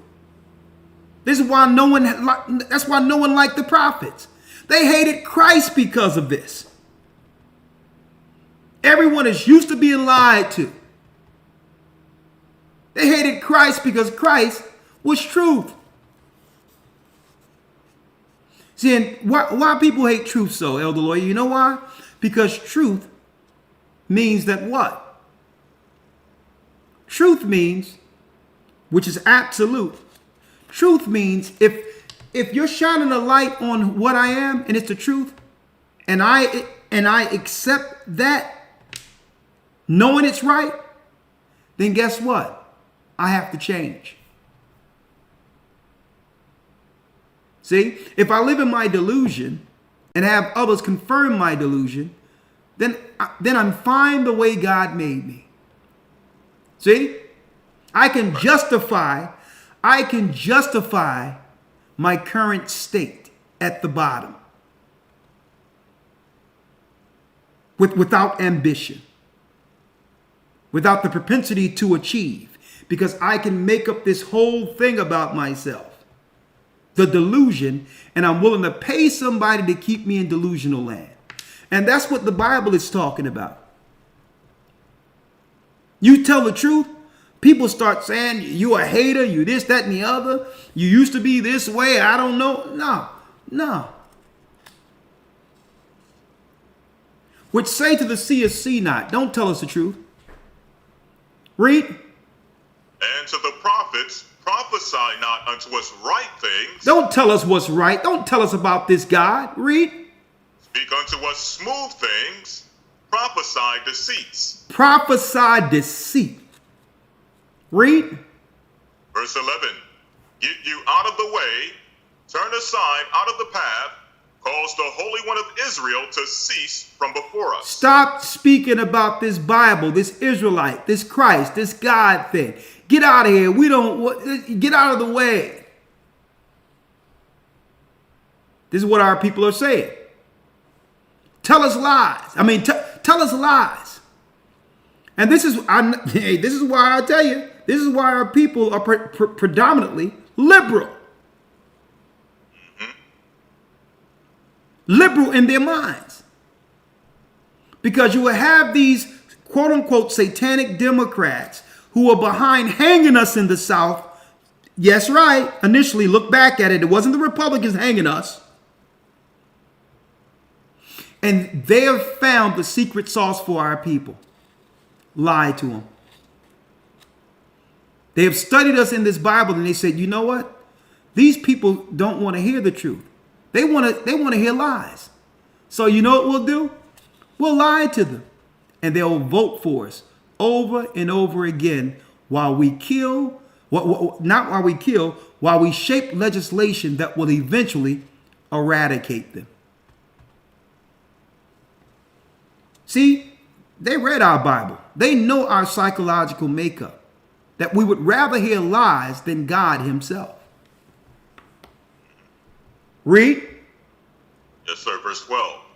Wherefore thus saith the Holy One of Israel, because ye despise this word, and trust in oppression and perverseness. And what?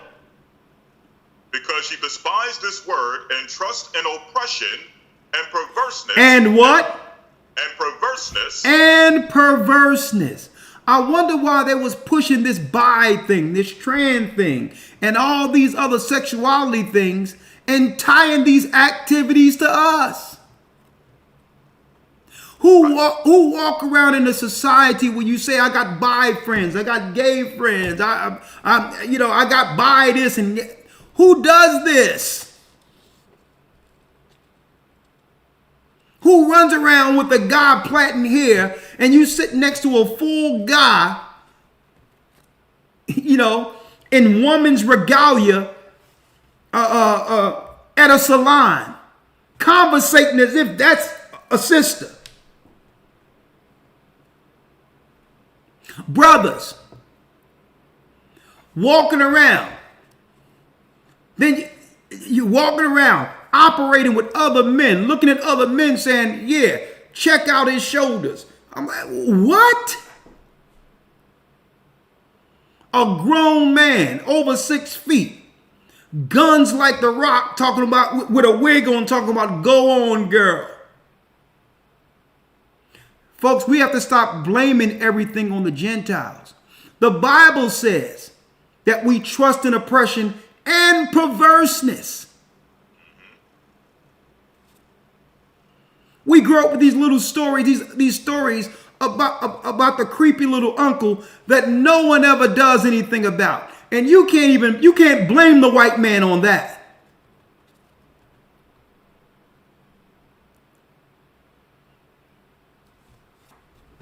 You can't blame the white man. You get in a relationship with somebody, a man getting in a relationship with a woman, and he having eyes for the woman's daughter, and then there's news all over the place, then something happens. This stuff happens in our community continually with no one doing anything about it.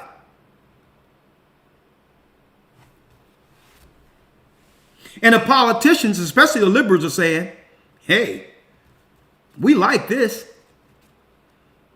Because with this activity unchecked or incentivized, we can progress Satan's agenda.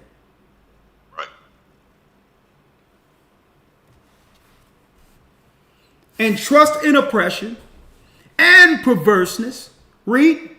And stay thereon. And stay thereon. Therefore this iniquity shall be to you as a breach ready to fall, swelling out in a high wall, whose breaking cometh suddenly at an instant. That breaking will come at an instant. What breaking will come at an instant? Elder Lawya, I got to play it again. Your breaking will come at an instant. Fair use.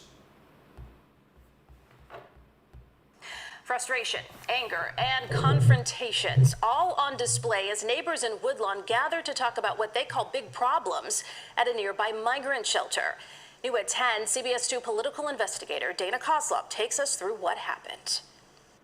Let them talk so they have a voice. A call for order during a heated meeting at Woodlawn's Apostolic Church of God. Who's helping me? The focus, this migrant shelter in the old Wadsworth Elementary School. I would ask you all to go out there at night, in the middle of the night, and see what goes on. What's going on, according to community members, is loitering, late-night partying, littering, prostitution, and at least one fight between migrants and residents. It got a little heated. Objects got thrown. But many of these residents say they no longer have any tolerance for the Fair disruptive use. behavior by those seeking asylum here. It's making them feel unsafe. They disrespect us, they rob us, they harass us. And their patience is wearing thin. Let me say this. They got one more time to deal with it, because otherwise, next time they deal with it, they're going to deal with it from the streets. We're going to take over it. Nobody's going to be able to stop us from what we're going to do to them. Much of the residents' anger was directed at city officials in attendance, including 20th Ward Alderwoman Jeanette Taylor, Chicago Deputy Police Chief Stephen Chung, and Family and Support Services Commissioner Brandy Kanazi. At one point, police had to intervene, breaking up an argument during public comments. And that absolutely is a problem. And Alderwoman Taylor says she's now seen some of them firsthand. The people who are keeping up the trouble are the people who are kicked out of the damn shelter. All of the city officials here at this meeting promise that they are working for solutions to make the area around the shelter better for the neighborhood and consequences for those asylum seekers who are found to be breaking the rules or the law. But residents say they want to see something happen and something change immediately. In Woodlawn, Dana Kozlov, CBS 2 News. Adding more staff at the shelter and holding migrants accountable are two actions city leaders say they are taking to address ongoing concerns.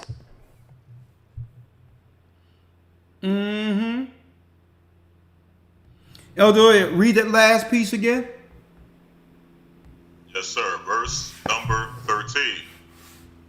Therefore this iniquity shall be to you as a breach ready to fall, swelling out in a high wall, whose breach cometh sudden, or whose breaking cometh suddenly at an instant. At an instant, read. And he shall break it as the breaking of a potter's vessel that is broken in pieces. He shall not spare, so that there shall not be found in the bursting of it a sure to take fire from the hearth, or to take water with awe out of the pit. Read. Verse 15. For thus saith the Lord God, the Holy One of Israel, in returning and rest shall ye be saved. In quietness and in confidence shall be your strength, and ye would not. Listen, Christ, the Most High even came with the solution here. That Israel, we've tried it our way. We've tried it the political way, and we're still living, getting crushed at the bottom of the pyramid. For thus saith the Lord God, the Holy One of Israel, in returning and rest, in returning, if you return and rest, shall ye be saved. He said, aren't you tired of being oppressed? You're doing it the political way under Pharaoh, and they're killing you. They're replacing you. And quietness and in confidence shall be your strength, and ye would not. You still refuse to come back to the God who said all of this was going to happen. And now you're frustrated, hollering and screaming at city council. This ain't right. Folks, all is fair when it comes to Gentiles in love and war. They're looking at you like this ain't right. You can't see what this is. You can't see what this is. This is a takeover. We've destroyed your families, have separated the man from the woman, have given the woman what? More access so that the man can stay at the bottom, have dealt with the eugenics program that have targeted children from the womb, and now there's no male presence or representation or a standing army to protect the community from what we have allowed over the borders. And I have other videos. I can't even play it right now because I'll wait till Friday to play these. But I'll tell you this right now. They're not just letting anyone over the borders, folks. If you want to talk about people coming up missing and all these other things that only Colombia and Mexico and other countries had to worry about, it's coming at a neighborhood near you. These people who are coming over, not all, but a lot of them are coming over with what? That's right. A serious resentment and hatred against our people. And that's what Biden and Kamala and others aren't going to tell you. Now, again, this works right for the Democrats and the Republicans. Okay? Their plan is working flawlessly. Okay? All right? What we see in the plan, in the cities, the major cities, was the plans of the Democrats the whole time. How do you know? Because those particular cities have has always for decades been under Democrat control. There was no Republicans mayors over these big cities to stop certain legislation from getting passed. So this has always been the Democrats' plan, to destroy us. But the Republicans benefit too. See? They can now have the moral high ground to say, we told you so. Look at what these people have aligned themselves with. And because of that, we're going to hire their replacements for pennies on a dollar. And then we're going to put the Asians in the replace. Asians and quote unquote what they call Hispanics, but we know they're from the 10 tribes. We're going to put the Asians, that's right, and the Hispanics in the political positions the black woman is in. And we're going to move her out of the way too. That's how it's going to go down. That's how it's going to go down. They had to get the black man out of the position first. Politically. It's an old Egyptian model. Get them up out of the land. That's right. Get the black man out first. Right? You put the weaker vessel in position and have her, that's right, go full corporate for what? Pharaoh. And then at that point, once she get everyone to vote, everyone in position, all of the money now will go towards getting her out the paint. And now we'll realize what the Most High said it was from the beginning. It's not man against woman, woman against man. We're in this together. We're in this together. Welcome to the war. Are we going to die together, or are we going to finally get on the same page as a people?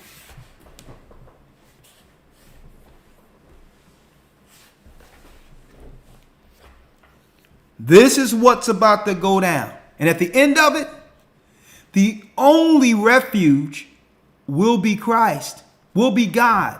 That will be our only refuge. Hence the reason why the Most High, throughout any time in history, prophetically, sent servants, teachers. What do you think we're reading right here? These were the words the Most High sent Isaiah to tell our people who didn't listen back then. So it's the same cycle now.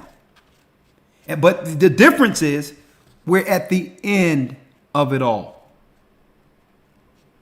Either we trust in the Most High or the political system. You can't have both. And you get what you vote for. We vote for Yeshua. Elder Lawya, 1 second. I'm going to let you get the last word in a couple of seconds. And then we'll open up the calls. We have an early broadcast tonight. We welcome you all. This is the Gathering of Christ Church. And what is the broadcast? What we like to talk about? It's Israelites at the bottom of the pyramid. Hold tight. I'll be right back. I'll be right back with the conclusion for this. Hold tight.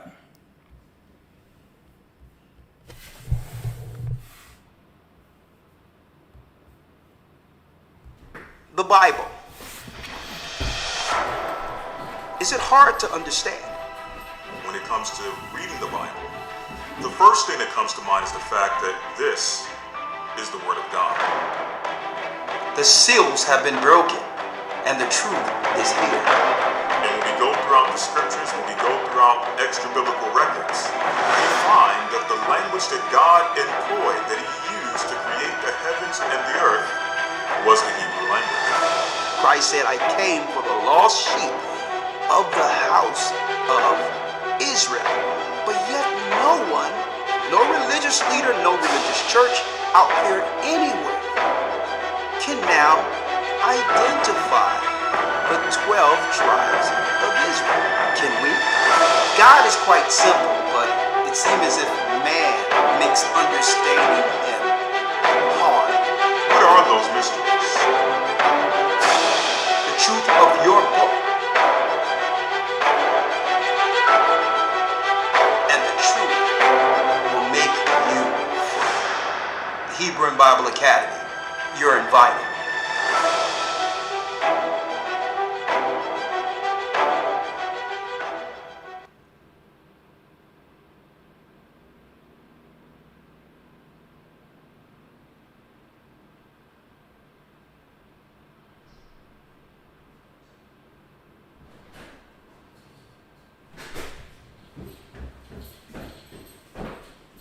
Okay. Here we go. Yes. All right. Elder Lawya, you with me? Yes, sir. Okay. If anything you have to say, I'm about to open up the lines. We have an early night tonight. And yeah, we got about 30 minutes on the calls, but I'll let you get the last word. What you have to say, if anything, it's all yours. Yes, sir, absolutely. In tandem to what you were saying as far as basically there's nothing new under the sun. The same exact methods that the enemy has used in times past to do the 1-2 switcheroo and convince our people to go right only to switch left and have all types of agendas against us as we're going right or whatever the case may be. This same process has been used over and over, and they have not changed the process whatsoever. Your mic keep going down. Okay, how about this? That's excellent. Go ahead. Yes. Yeah, so they've been using the same exact processes over and over in cycles. Just as the Bible says, to prove what the Bible says, there's nothing new under the sun. And I say that to say that I personally believe that there is no coincidence that the promotion of our people in the media, through music, through film, through the news, for the past maybe 7 to 10 years has not been any coincidence whatsoever. What I mean is this. If you remember, in fact, I want to send you this very quickly. Okay. This article, just to read a very quick paragraph from this article to compare to what we're seeing now. Okay. How our people are being promoted. Let me see if I can. Send it real quick through Skype. Yes, sir. I'm trying to find you here. What's that? All right, there we go. You Skyped it? Yes, sir. I sent it over. Okay, thank you. One moment. Copy. All right.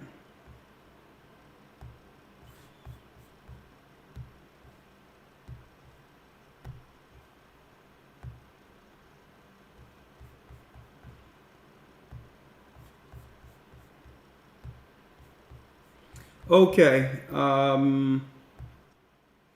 Yeah. Let me pull these things out of the way here so they can see it here. All right. Let's see. Get the fair use out of the way. All right. So what are we looking at here? Right. So this is in reference to something that we've all heard about before, about the music industry to prison pipeline. It actually addresses it in this article. Yeah, we're not going to read the whole thing, just the opening paragraph to give you some insight.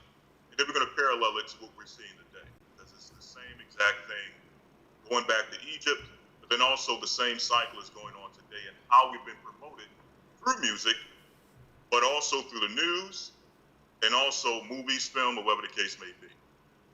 So it says here that the title of this article, The Conspiracy Against Hip Hop. So it says here in 2012, an unsigned letter began circulating on popular hip hop blogs, describing a meeting that allegedly happened 20 years earlier between private prison and music industry executives. According to this letter, record execs were asked to begin marketing and promoting hip hop that glorified criminal behavior in exchange for stock in prison and the prison business. What does this conspiracy suggest about the relationship between hip-hop and America's prison system over the last 40 years? So in other words, there was an alleged meeting.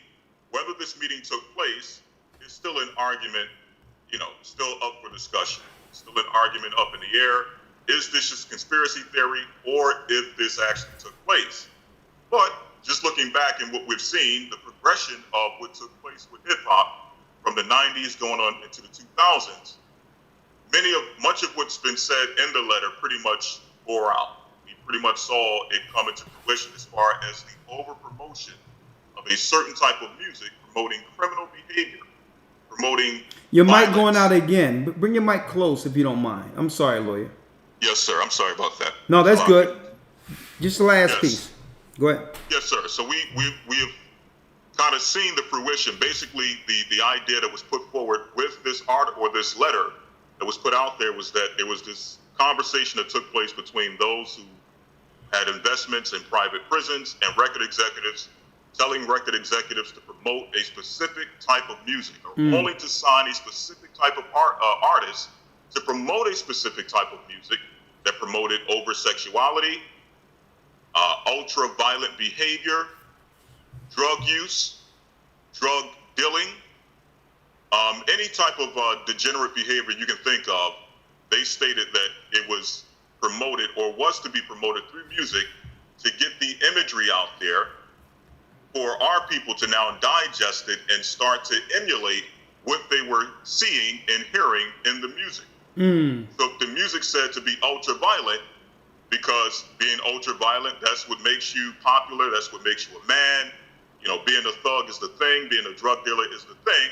Our people would emulate that, but in the process, unlike the music video, which is just a video, or the movie, which is just a movie, or the song, which is just a song, the person who actually emulated this activity had to deal with real consequences, which is prison. So now, paralleling that to today, for the past decade, we've seen this over promotion of ultra sexualization of our people, ultra violence amongst our people, drug use amongst our people, so on and so forth. And it's been coming through the music. It's a certain type of music that's been promoted for the past decade, drill music, so on and so forth, amongst the young men, amongst the young women. You got music promoting over-sexualization of the woman, so on and so forth. And for the people from the outside looking in, they're looking at our people and saying that these people are degenerate. This is a degenerate people. They're looking at the news, and every time you turn on the news, I turn on the news from time to time in the morning just to see what's going on in the city. And all you hear about is violence in the city of Philadelphia, murder in the city of Philadelphia, violence in the city of New York, violence in the city of Chicago. And again, from the outside looking in, the people are looking and saying that this is a degenerate, bestial people. Something needs to be done about what's going on within these cities, within the inner cities. These people need to be essentially removed because they are a part of the problem. They are destroying their communities. They're committing crimes. They're selling drugs. They're using drugs. They're harming each other. They're harming their women, so on and so forth. And you see this imagery pumped in a cycle through the news, through the movies, through the music. And now people are saying within themselves, or people are saying in these conversations, politically and otherwise, that these people something needs to be done about what's going on in these cities. And ultimately, I believe personally, already had this in tow before these conversations even came up. Before these people were pumped into the city, before these people were immigrated into the city, I believe going back a decade ago, they started promoting a certain, a certain type of music, a certain type of imagery amongst our people. They already had this plan in tow, knowing that eventually the outcry would be so great within these cities that people would be asking for a solution to the problem within the city. And the solution would be simply to replace the people in the city, because they are the people responsible for destroying the city. They're the ones responsible for the murders in the city. They're responsible for all that's going wrong within the city. Mm-hmm. Now, again, the solution is to replace them. No different than what they did back in the day with promoting the drug use and drug dealing in the music. Now we got to come up with a solution, because now we're seeing this play out in our communities. What's the solution? Put them in prison. Now the solution is they must be replaced.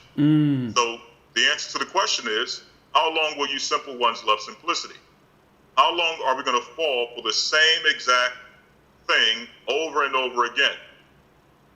And it's bearing out, and I feel sorry for our people, but as we mentioned, we fought to get every single thing that we're seeing right now. We were the people saying anything but Trump. Not that we believe in Trump, not that we cape for Trump, but when you put those words out there and say anything but this, and now you're seeing the result of that, you can't help but think that this is what our people, this is what we fought for the past few years. This is what we were in the streets for. This is what we're marching for. This is what we're rioting for.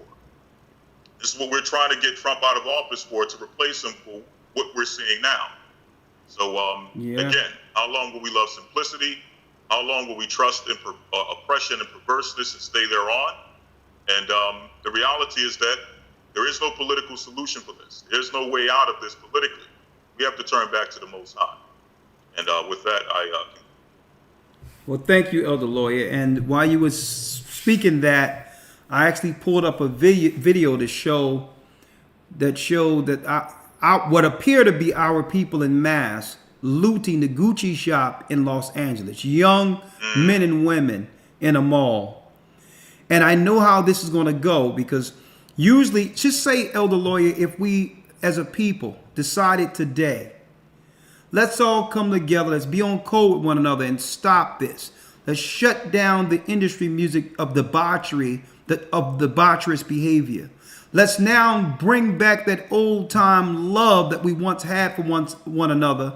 And above all, that respect and fear we had for God. You know what, Elder Lawya, is deep. It's so far gone that it still wouldn't work. Why? And this is why. It's so far gone that it still wouldn't work.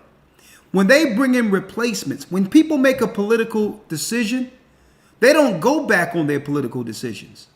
So what they'll do is, even if we all got it together, they would put provocateurs who look like us, who are immigrants and migrants, and they would stage scenarios where they would be the looters and all that, so that the blowback would still come on our communities. So if we stop doing crime, it wouldn't matter, because they'll have provocateurs who would work to actually circumvent and undermine us for money. Right. Look at what was happening during the Black Lives Matters marches. It wasn't our people in tow burning stuff down. They had provocateurs at the end of the line stoking fires and all that, being blamed on innocent protesters. So don't forget, this is not a protesting thing that can go away. These are people who are here to stay now. So at any time, if our people try to do what's right, they would use these same people against our people politically to paint us in a negative light. So the only thing to do now, like you said, it's time to come under the hedge and just watch it go down. Be on the right side of this, be guided through these scriptures, get our houses in order, and get ready for the Babylonian bounce if need be. 515-605-9327. Let's call in. Let's call in. Okay, we only have 24 minutes for calls. So if you're going to get in now. 24 minutes, and that will conclude the broadcast. We started early today. I kind of like this early broadcast. Oh yeah, I think we were doing this once before. We would start at 5, and then we moved it back and back. But we're gonna have to go back to our early broadcast. You're right. Sir. Let's do it.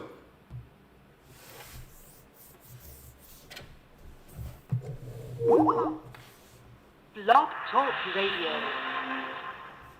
Welcome to Blog Talk Radio. Please hold and you will be able to listen to the show.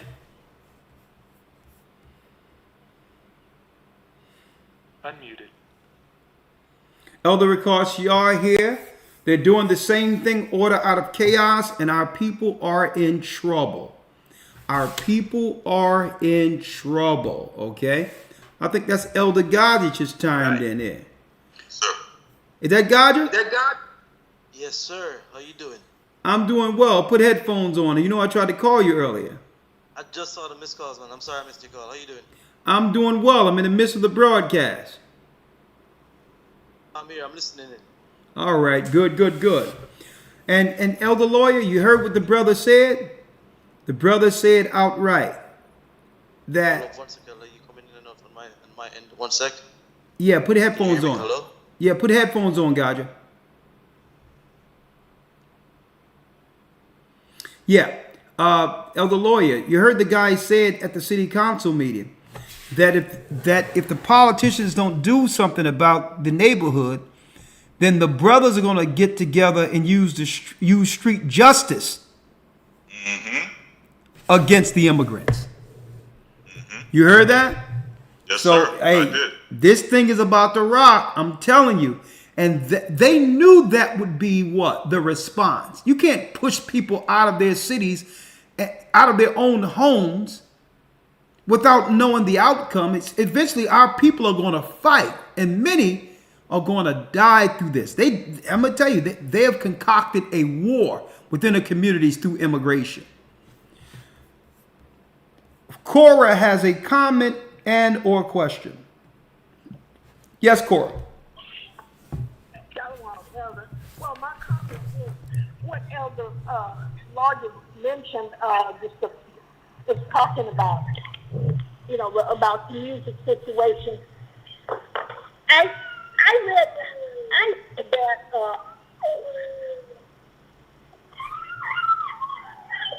Okay, Cora, I'm going to put you on hold.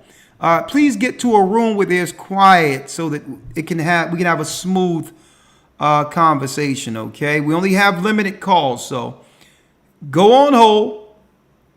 Rawchaa, you heard the broadcast tonight, or you just came through? Can't hear you.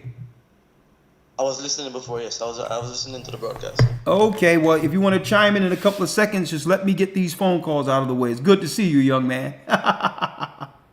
Good to see you. All right. We have Cora. I'm going to get back with you, Cora. Mark has a comment.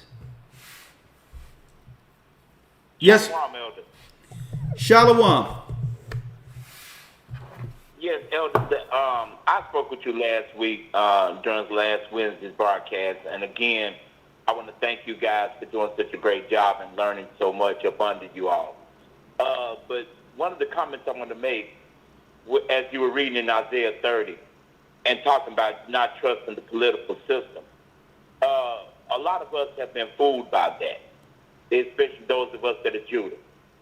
We've really been fooled by it. I recently told some people that, like tomorrow here in Nashville, Tennessee, we have an election for the mayor's race. And I told them I wasn't voting. And when I said that, the ones I told it to, they went into a complete uproar. I mean, just instantaneously. And I asked them, I said, what's the problem? And they said, well, nothing's going to change. You need to let your voice be heard. And I replied to them, I said, let me ask you something. I said, all of us that have voted for many years, I said, has anything else ever changed? I said, it's still the same. Matter of fact, the same people you voted in got rid of your affirmative action that you claimed you held so closely. And I said, on top of that, your voice being heard, I said, when have they ever put your voice first? They never have. Mm. And what was I want to tell you. And what was the response? How did they respond to that? Oh, they just went even nuttier than before. They just kept on. Well, we have died and this, that, and the other, and blah, blah, blah. And I told him, I said, listen, I said, I hate that our ancestors, died in vain for that. I said, I hate it. I said, I don't feel good about it. But I told him, I said, what has it done? I said, none of this is, and I said, none of this has ever changed. And I said, the church I'm learning up under right now, and I said, you guys can go look them up. And I told them where to go look you all up. I said, I've learned from them, and even I understand better that until we return to Christ, none of this is going to change. You're right. I told them that. And when I said that, I said, now who's going to go against Christ? When I said that, they totally got silent. But at the same time, they were still mumbling up under their voice. Hey, brother, well, great talking points. If my mixer was working right now, and I would put an applause out there. But here's another talking point. That politically, as a Democrat, what are we aligning ourselves to? If you claim to believe in Christ and God, how can you in good earnest vote for a party that promotes immorality against the same God you claim to serve?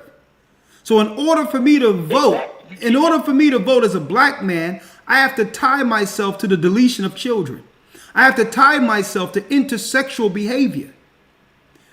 The right doesn't have to deal with that. They're coming off as the what? With the moral high ground, when once our people were the moral standard.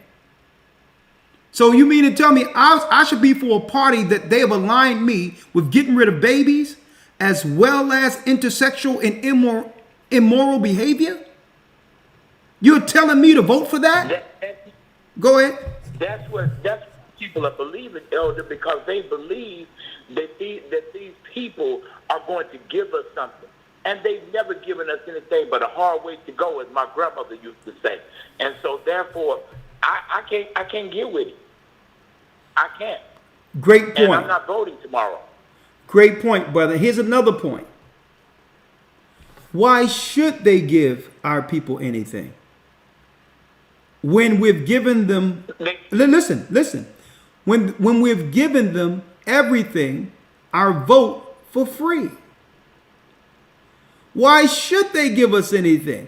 It's the whole thing is this. It's like this, my brother. Right? If there's an instance where you had a product that you gave to someone else for nothing, but then I come down the line and you say, well, listen,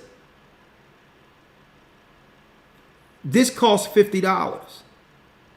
And I'm going to be like, hold up. How can you charge me $50 for what you gave to that brother yesterday for free? Right. So the whole deal is, at the bottom line of this, listen, the politicians are looking at our people like they're crazy. Why? You've always given them political status for nothing. You voted Obama into office. He was a small millionaire. He was upward into the stratosphere after election. He became a millionaire after the presidency. You made him a multimillionaire and got nothing in return. Right. Listen, politics is what? Politics is a transaction. You do nothing without what? You do nothing without a return. I can understand why gay people are out there voting. I can understand why Asians are voting.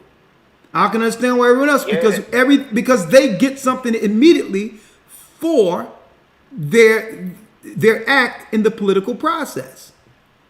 It's our people, folks, who are out there voting in a system that have not just haven't done anything for them, that has always destroyed them and conspired against them. Correct. Yes, sir. Well, thank you, my brother. I appreciate you. Yes, sir. And Elder, last week, one last thing, or two last things, real quick. One last thing, because I only got a few minutes. Okay, I'm sorry. I apologize. Last week when I called, I think I hung up too early before you all could get my information about wanting to be a candidate for baptism. Okay, let me get it now. Hold on, I have it here. I have it here. 1 second. Yes, sir.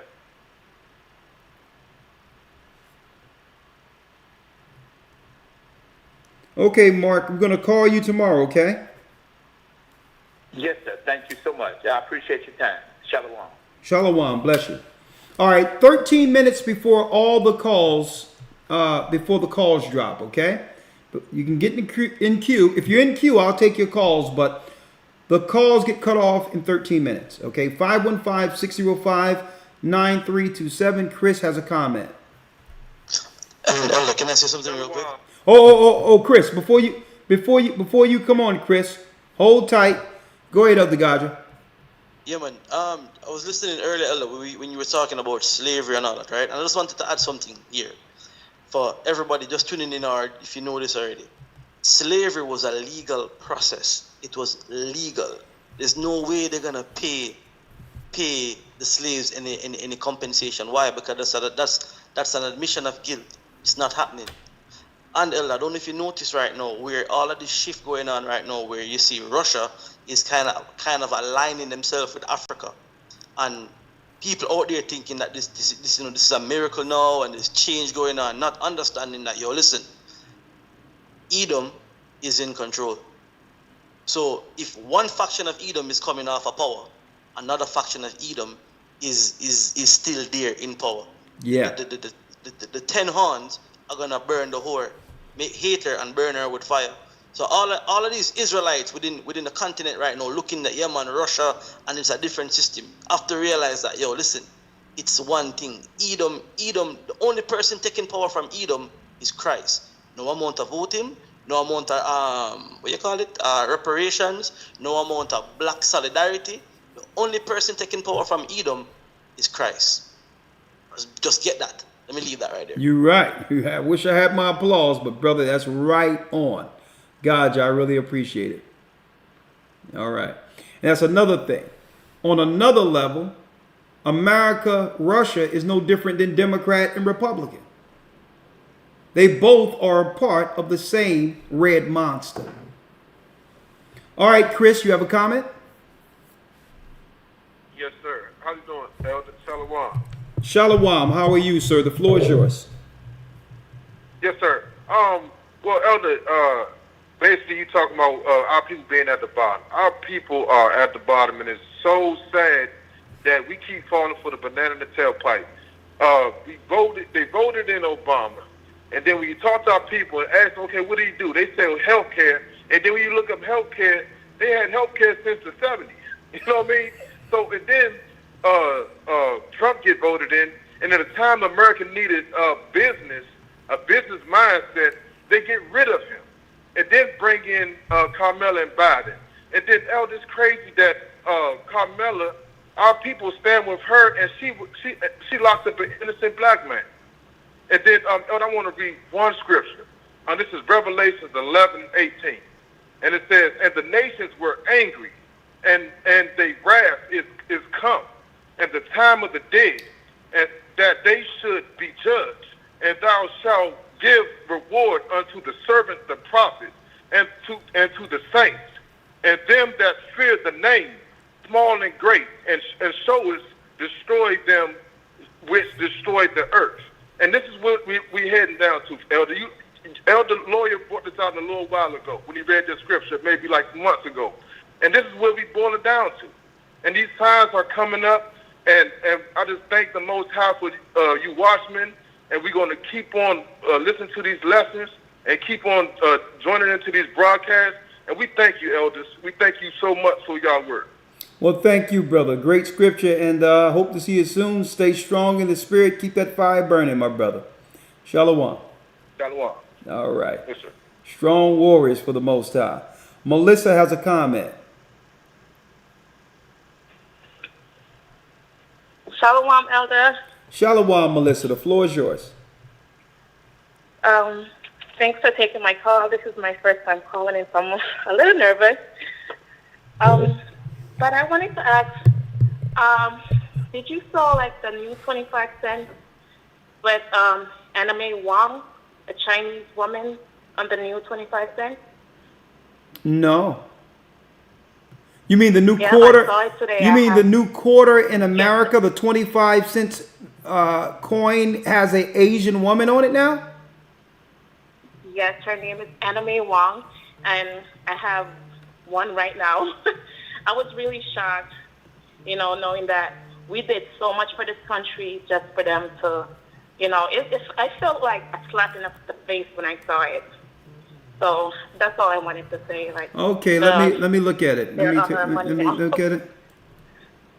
Okay, the new U.S. quarter. Boy, let me tell you.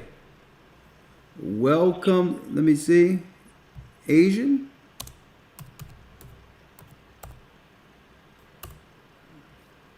Actress Anime Wong. And this is U.S. Mint tender money? Yes. Yes, it's in circulation. My sister worked at the store, and this is what they're giving out as change. Welcome to China? You can't make this up. For all the people who died for this country, and it's just a slap in the face just to have, I have nothing against Asians, but just to have somebody that, yep, that's her. This is amazing. Hey, it's Bible prophecy. Thank you for giving me that, sister. I didn't know that. I'm going to look more into this, and I may bring this in one of my stories this coming Sunday. Deep. I appreciate it. Thanks for the heads up. Thank you. All right. Bless you. That's a straight slap in our face. Kay has a comment. Shalom, Elder. Shalom. Over the pond. How you doing? Not too well. Actually, I'm losing my voice. I had a crisis on the Sabbath, but I'm getting better. Good. Thank the Most High. I pray for your full recovery. Talk to me. Thank you so much. It'll be very much appreciated. Anybody that prays for me, thank you. Sawada. So my comment is, it's a couple of things. Firstly, my parents were married before they had any children, and I decided to follow their example. I refused to have any children out of wedlock at all. So, as you were saying earlier, there is a shortage of good men. That's what the sisters keep saying. Well, if they hadn't aborted them when, before they had a chance to come into fruition, then there would be a load of good men in society. There's none now because the sisters have aborted them all. And so it's kind of like a catch-22 situation. They're crying for these good men. Where are they? Where are they? Well, you've killed them all, to be honest. Well, that's a theory, but we're going to talk about this. We were going to do it week 7, but we moved it to week 8. The divide between man and woman. We're going to do it week 8 in the academy, but it's more to it than that. And it's a lot to do with our programming, like Elder Lawya was talking about with the media and others, where we have to define what women in particular are calling a short of good men.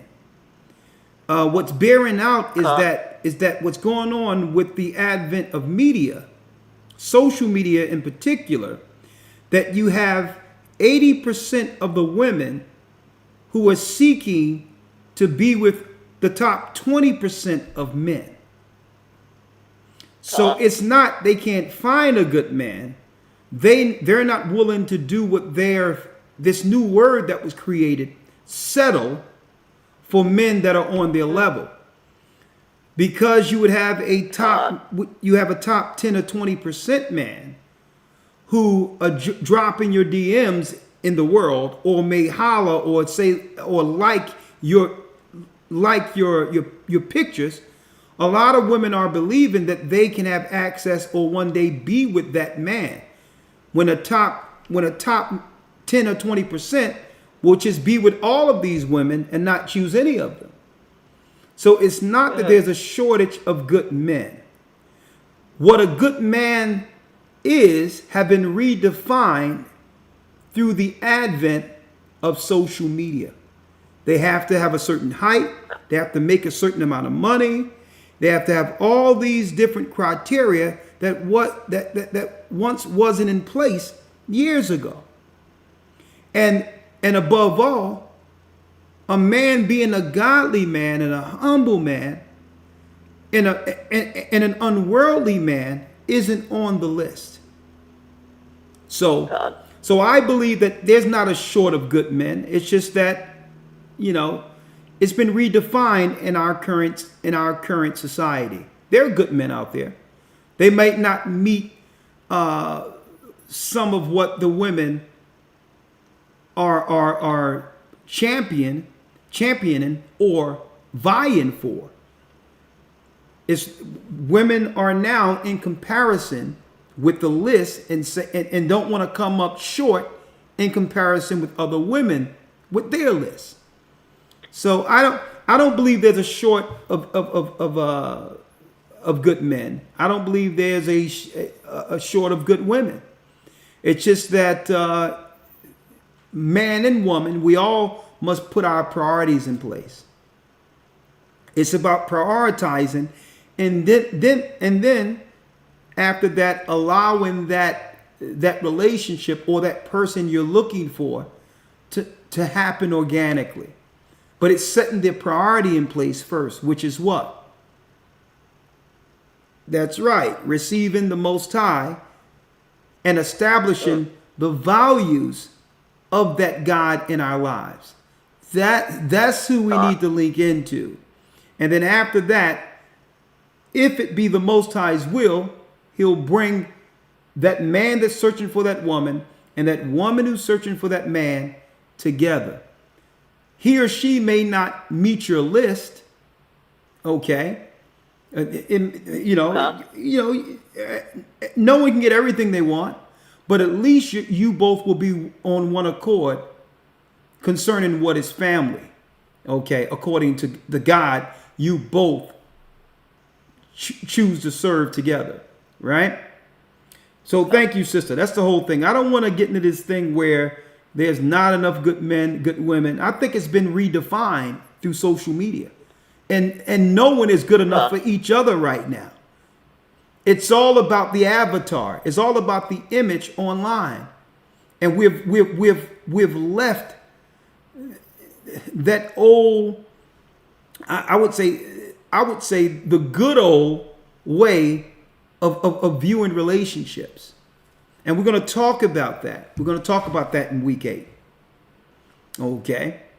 A man or a woman may not have all this gaudy list and tick all the boxes.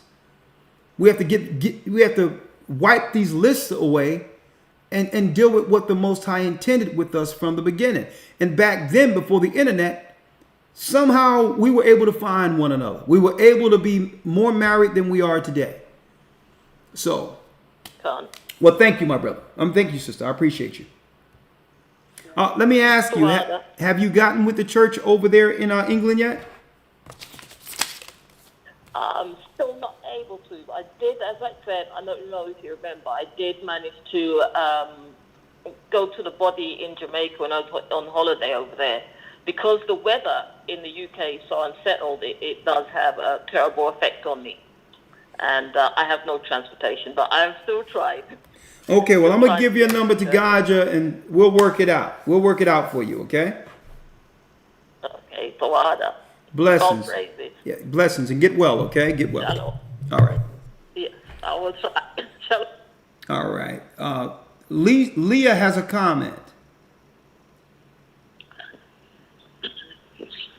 Shalom, Elder Rawchaa. This is Sister Leah in Texas, and I really appreciate the lesson tonight because we're having a situation with, our candidates that run for school board. I'm the one that goes to the school board meetings, take notes and everything. And we had some candidates that were all black that ran for office this past election in May. And we didn't realize until the Wednesday before May the 6th that these people had given our candidates the wrong map so that they would go to the people that couldn't even vote for them. And we have written down about 50 things that we saw that were incorrect, just dirty, low-down things that they did to the candidates that we had no idea. They just kept unfolding and we write it down. This would happen, that would happen. They have gone and got a law firm against us. They did this after the 2020 census. I started paying attention to a lot of data that they have on these websites and stuff. You better pay attention to that because they took the census, after the census, and they went and got a law firm, and they redistricted us, and we didn't even know it. So I'm in district, let's for say example, I'm in District 3. And the woman that was, the black woman that was running for District 3, her name wasn't even on my ballot when I went to go vote for her. Because even though I live in District 3, they have my name to vote on District 1, the white people's district. Okay, so what you're saying is they're messing around with the ballots and all these things when it comes to the political process. They're messing with our people's votes. Yes, the woman that ran for office, I was helping her. And then I had an unction the day of the election to get up and go help her some more. Something came to me and said, she's going to lose by 2 votes. And I called her and told her, I'm going to go see if I can ask 2 more people. Now look at the new map. See, they didn't post the map that was the true map until the Wednesday before. But in February, they gave her the old map. She had been going to the wrong people to ask for them to vote for her. Let me put up the right map. I'm curious. Yeah. I'm curious, and I have a question for you. And this is what I asked some of the pastors out of nowhere who began to allow women to take over the pulpit in the 90s going into the 2000s.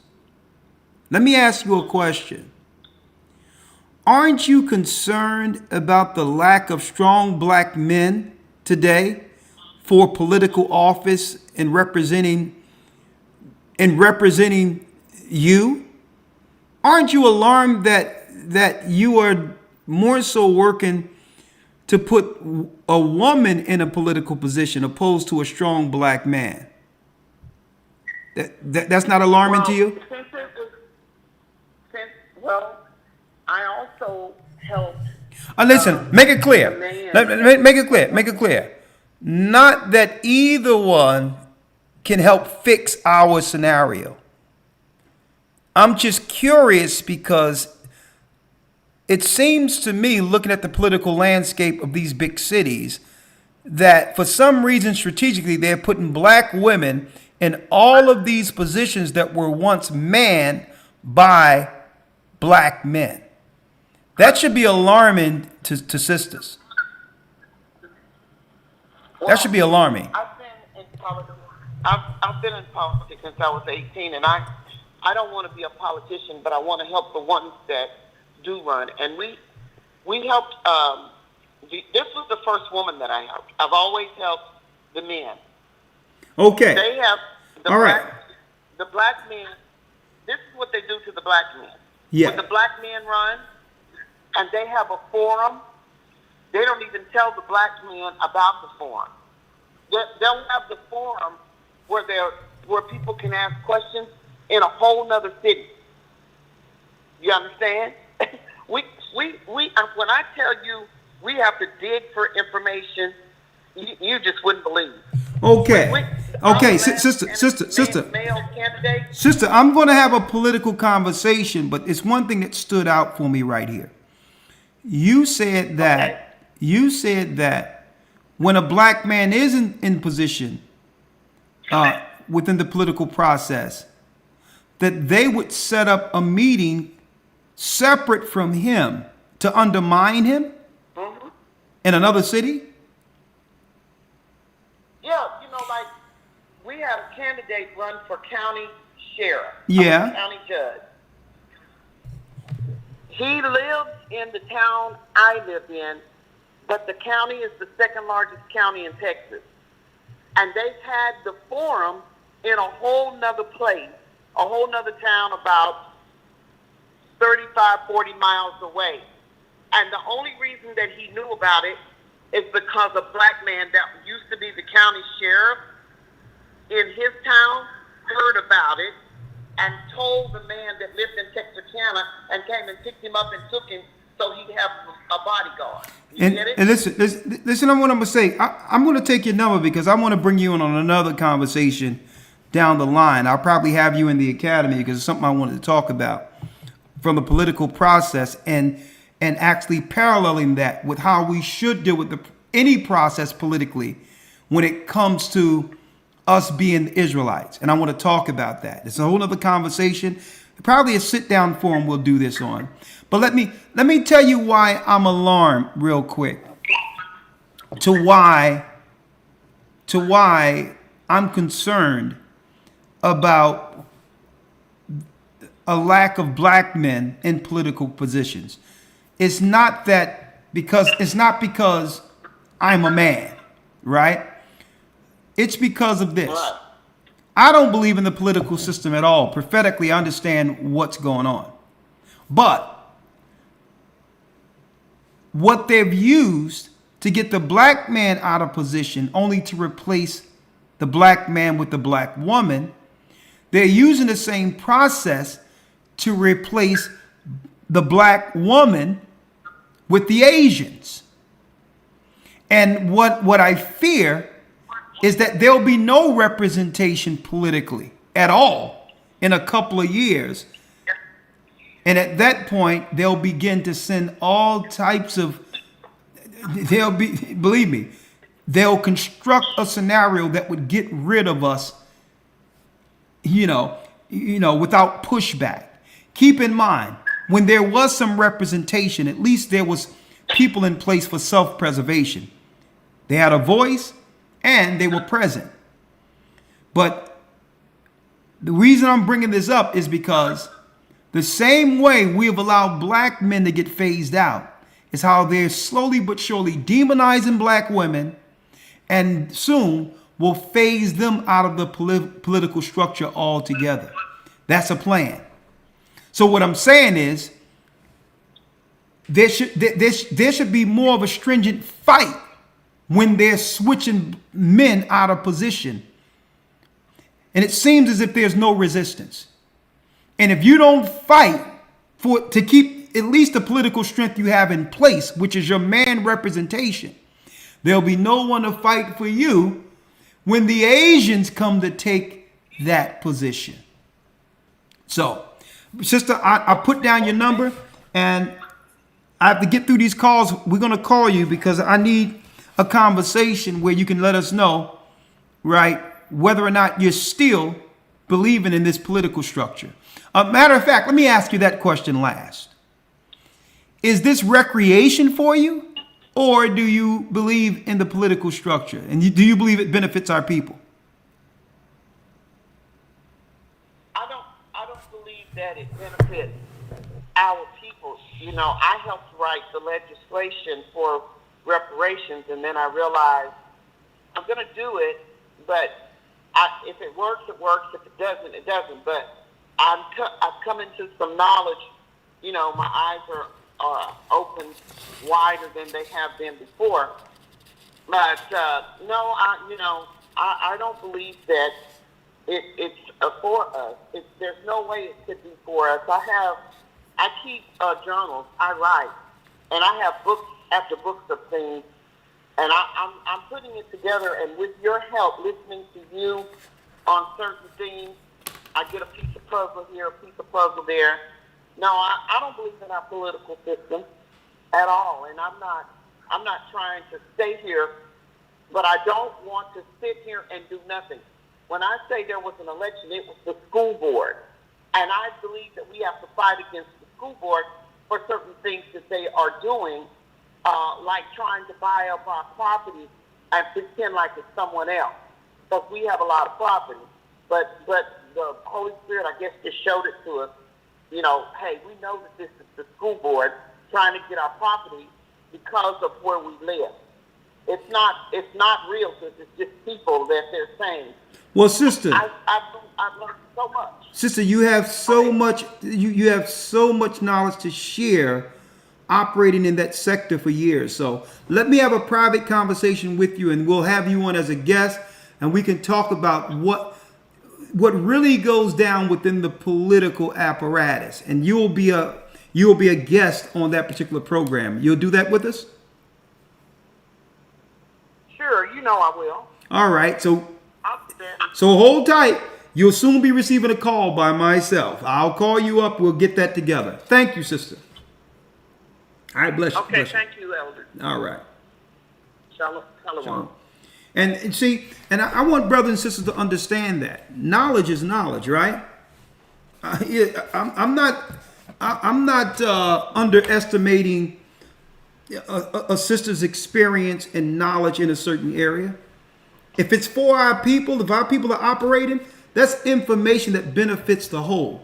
So it's not really, you understand? I want people to understand that. I've never been a thing where it's, you know, if it's not coming from a woman, it isn't valid. No, our women are all up in the process, and they have the knowledge. They have a lot of knowledge, and if it can be used for the benefit of our people, male or female, give us the information. Thank you. Nick has a question. Hello.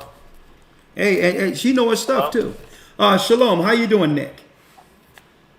Hello, Shalom. How you doing? Well, I first want to ask because like I know when I last talked to you on live during the before the Passover, and you said you were going to call me personally.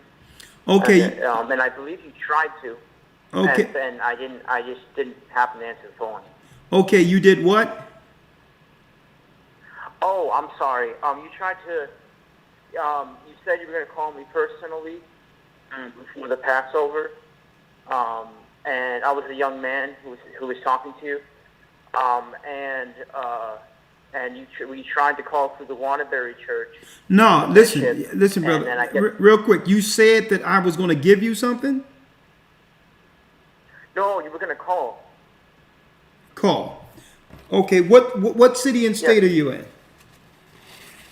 I live in Manchester, Connecticut, and you live where? The Waterbury Church.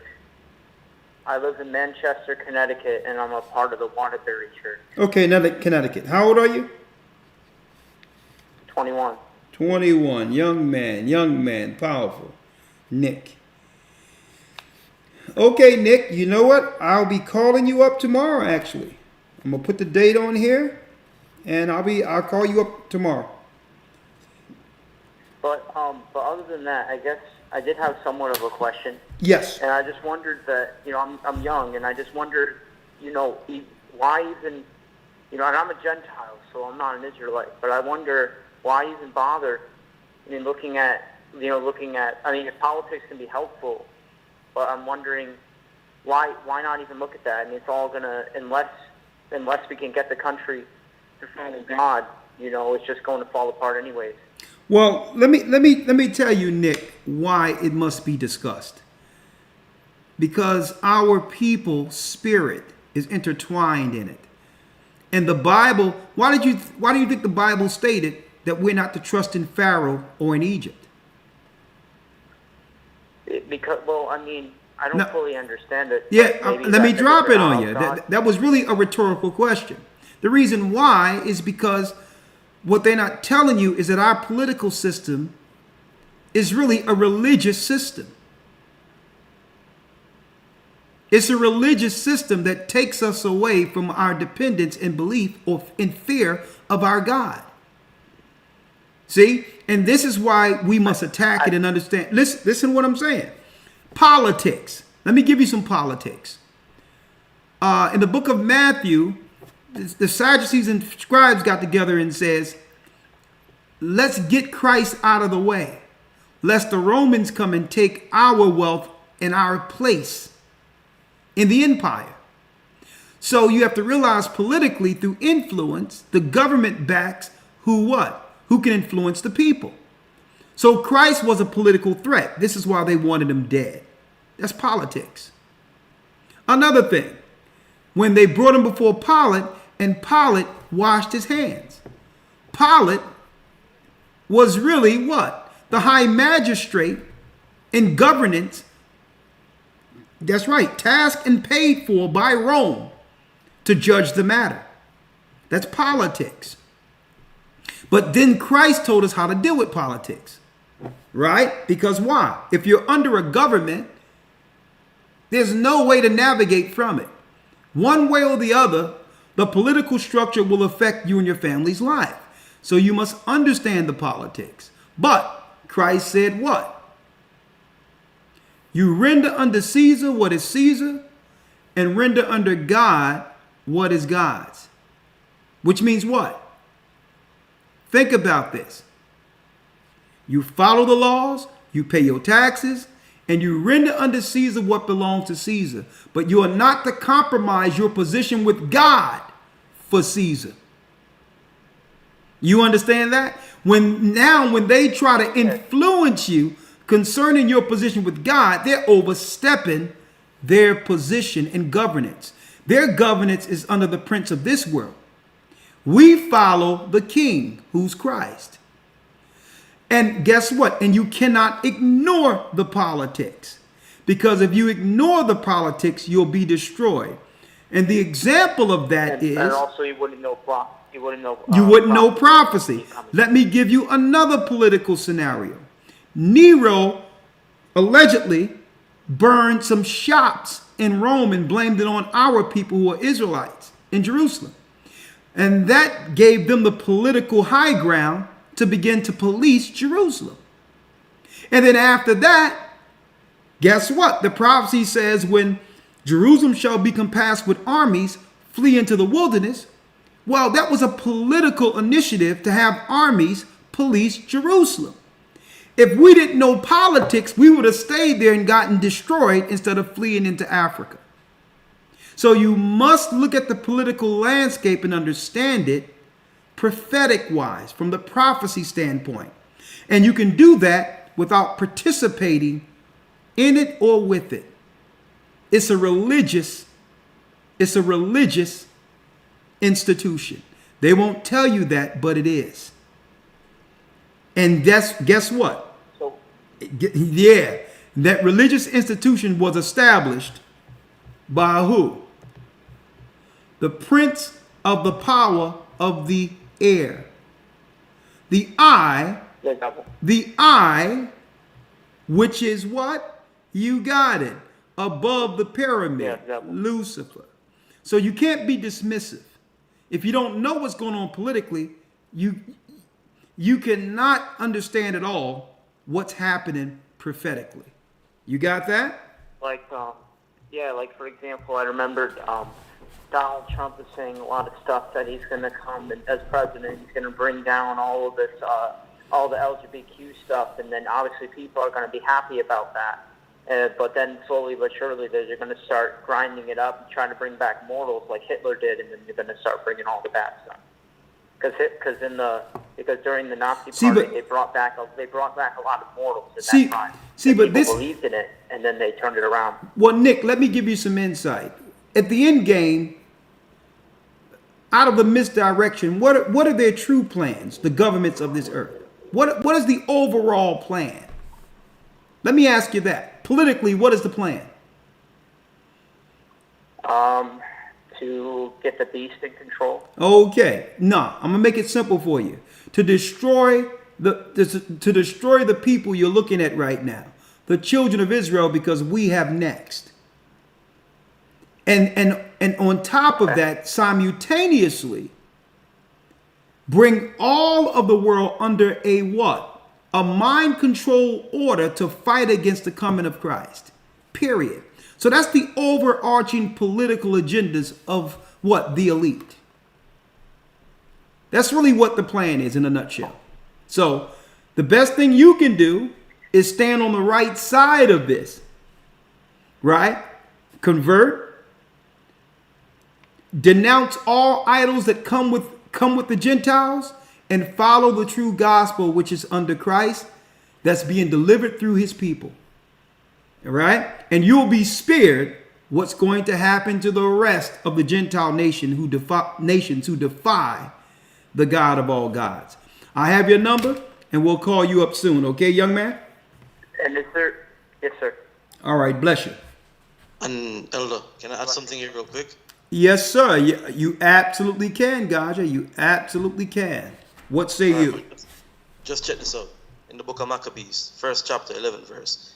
In those days, there went out of Israel wicked men who persuaded many, saying, "Let us go up and make covenant with the heathen that are round about us. For since we departed from them, we have had much sorrow."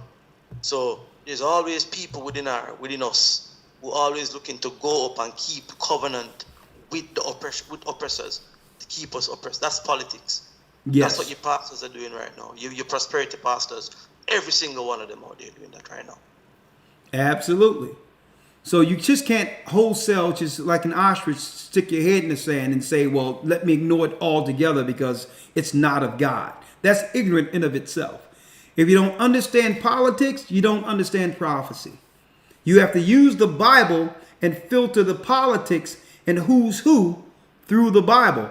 Like you, Elder Gaja, able to point out the wicked men who aligned themselves with and became Hellenists under Greek policy.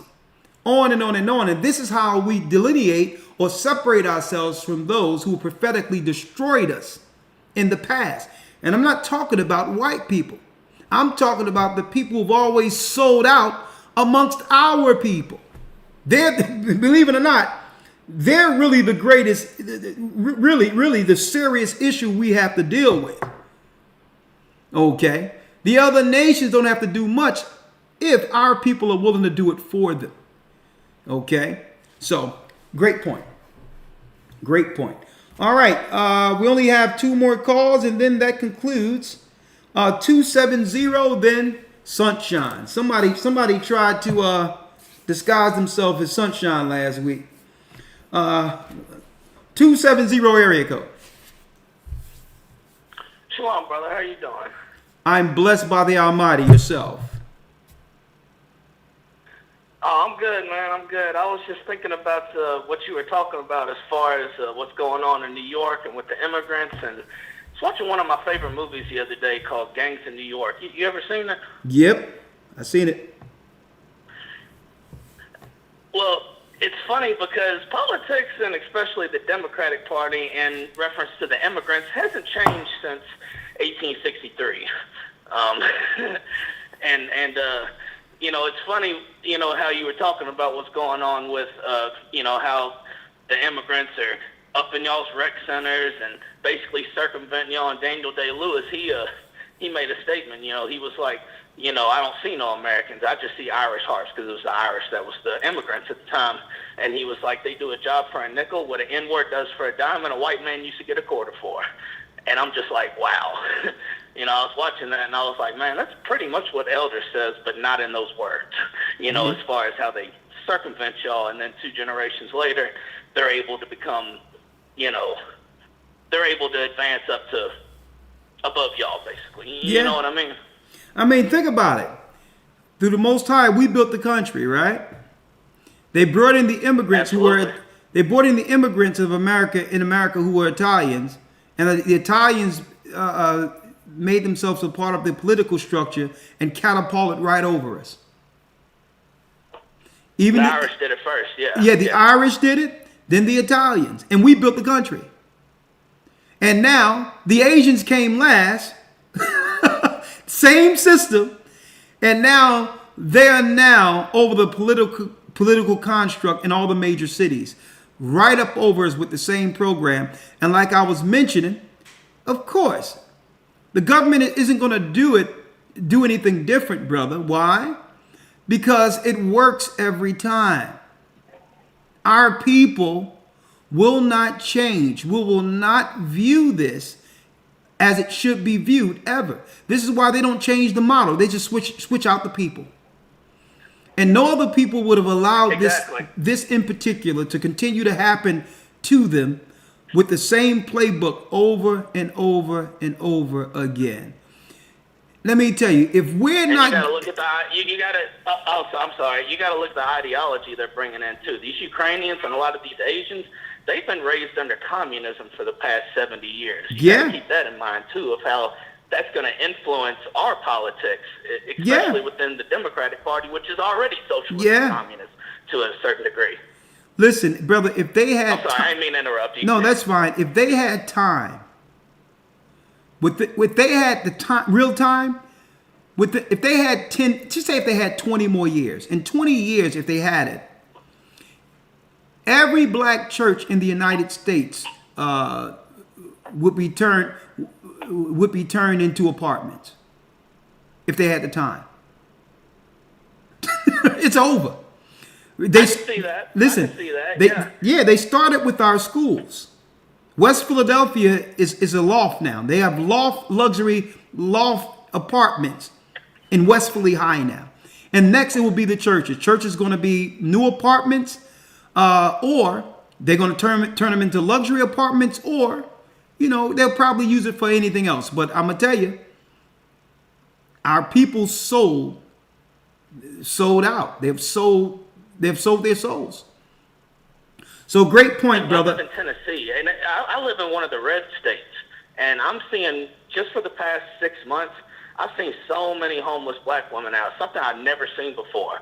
And I stopped and gave one $5 one time, and I just had to ask her, I'm like, what is going on? I have never seen y'all out here until a few months ago. Why are so many of y'all homeless now? Brother. And she was like, go ahead, I'm listening. We've gotten kicked out. Hey, brother, I'm telling you, you haven't seen anything yet, because now that they shift the legislation under black, brown, and minority, and LGBTQ, let me tell you, my brother, that whole Section 8 in EBT game is about to change. I'm gonna tell you. Oh, I believe it because even though I'm white, my son is black. I'm a single dad. He's autistic, and I'm just like, how come I can't get anything? You would think I'd be first in line. He's 10 years old and still in diapers. What's going on there? But yeah, they circumvented even the poor white folks. Let me tell you. Hey, I'm gonna tell you, when Esau can't get nothing out of the system, it's over. When you already know. I'm gonna tell you, when Esau is saying he can't get no stamps, yeah, this thing is about to hit. It's about to hit the fan, my brother. But you know what? You got Christ, and we're the saints of the Most High who's paving the way, Bigsby. Come on in.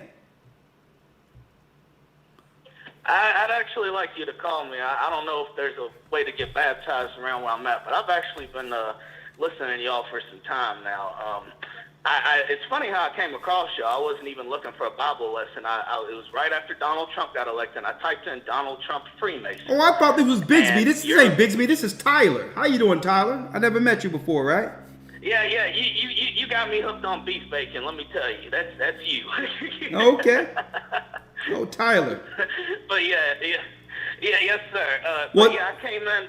You had done a lesson called the Masonic selection of Trump, and that was the very first video I ever saw of you guys, and I was just like, wow, okay, they're going into some stuff that I've never heard anybody else go into. Oh, all praises be to the Most High. Being white. I'm gonna tell you what I did, Tyler. I went and got me some cow belly, right? Straight from the butcher, applesauce and seasons, and put it in there for about 3 days. Cured it real well with all the seasons, rinsed it off, and I made me a slicer, and I sliced the beef bacon nice and thin. Let me tell you, young man, you've never tasted anything like this. If you eat it like that, the way I sliced it, you wouldn't even think about pork bacon anymore. I cured it, made it, cut it, and I even got more things. We're picking blueberries over here. I'm putting my ribs out there, man. That farming thing, brother, we about to do it. So Tyler, get ready, because you know the children of Israel, we coming up next, right? Yeah, I already know. I'm trying to get on the right side of things, you know. All right. You know, if it wasn't for my son's mother, I would have never figured out none of this. It was really because of her prayers that I even learned any of this. Like, seriously. It's amazing, actually. She's no longer here, but... I'm sorry to hear that. Yeah, it's I mean, it's okay. It's okay. She passed around the same time your mother did, so I'm sorry. For you too. But hey, man, you know, it still goes on. You know.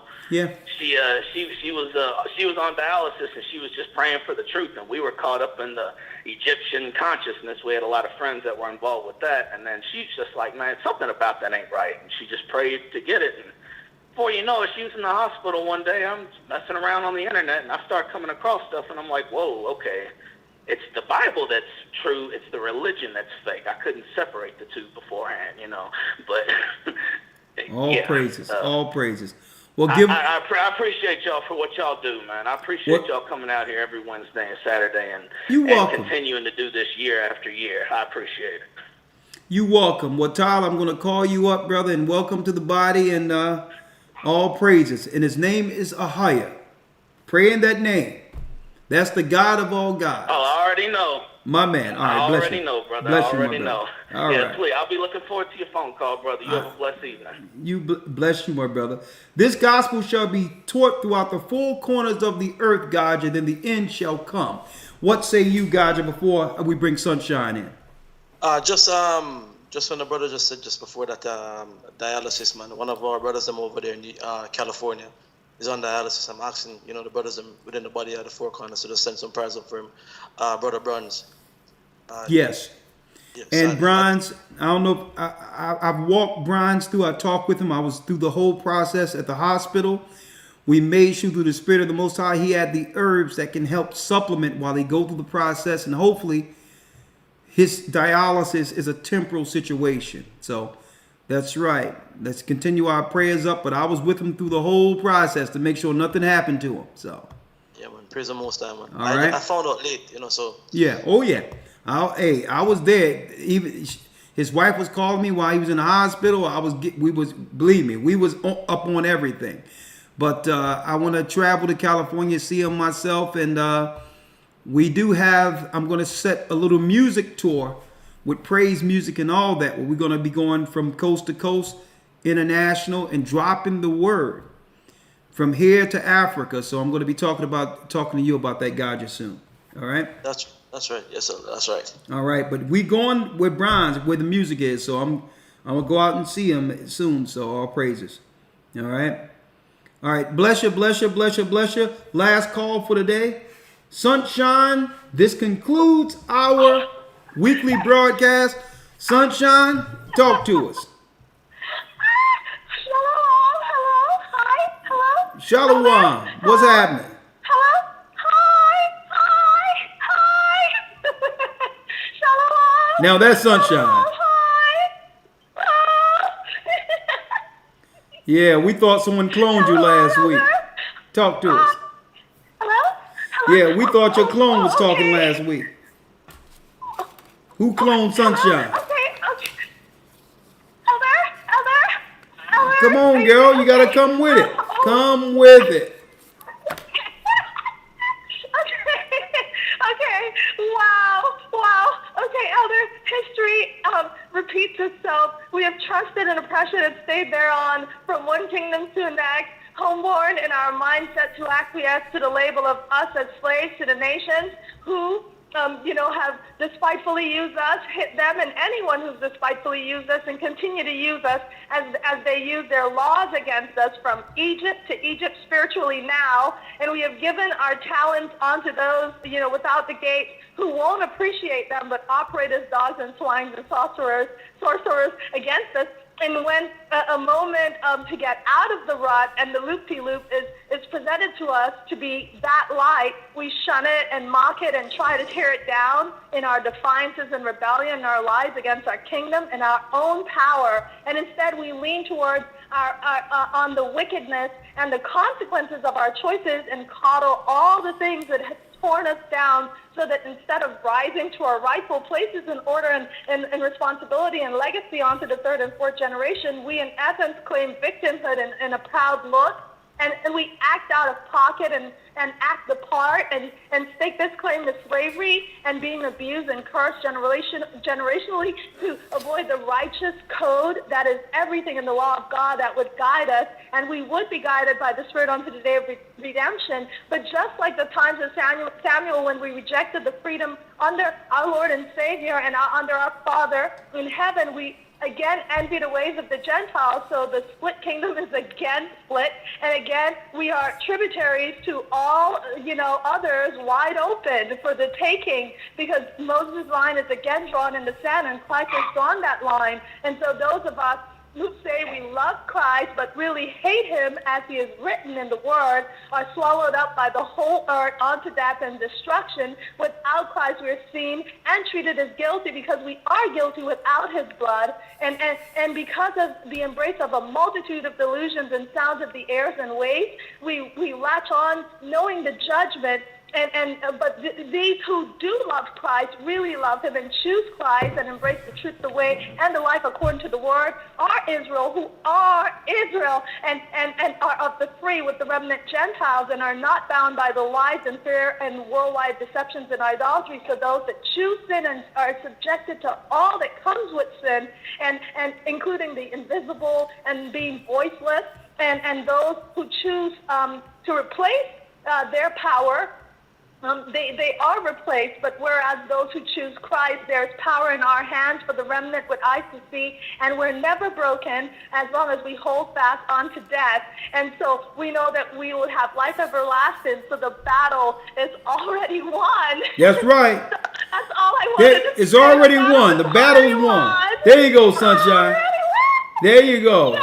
Shalom. Y'all know she write all that down, right? But anyway, that concludes our broadcast. Let's end it this evening with... Thank you for using Blog Talk Radio. Goodbye. The Brothers from Texas, featuring Lion and King, Kazada War, Hour of Temptation. I'm going to call you up in a moment, Gaja. Yes, sir. My man. It's good to see you. Let's do it. Hebrew Bible Academy, historytimes.org. We're going into week 7. The 4 beasts of Daniels. All empires lead into what? America, then the mark of the beast. Historical and archaeological proof behind it. Then week 8, we're going to jump right in with the panel. The battle between man and woman. That's right. Singles and married. Men on one side, women on the other, coming to a consensus. Hold tight. Keep in mind, we're living in the hour of temptation. If it interests you, go to historytimes.org to enroll. Shalom and have a great evening. I kind of like these earlier broadcasts. I do. All right, Shalom, Elder Lawya. Bless you. Bless you, young man. Bless you, bless you, bless you. Let's get it in.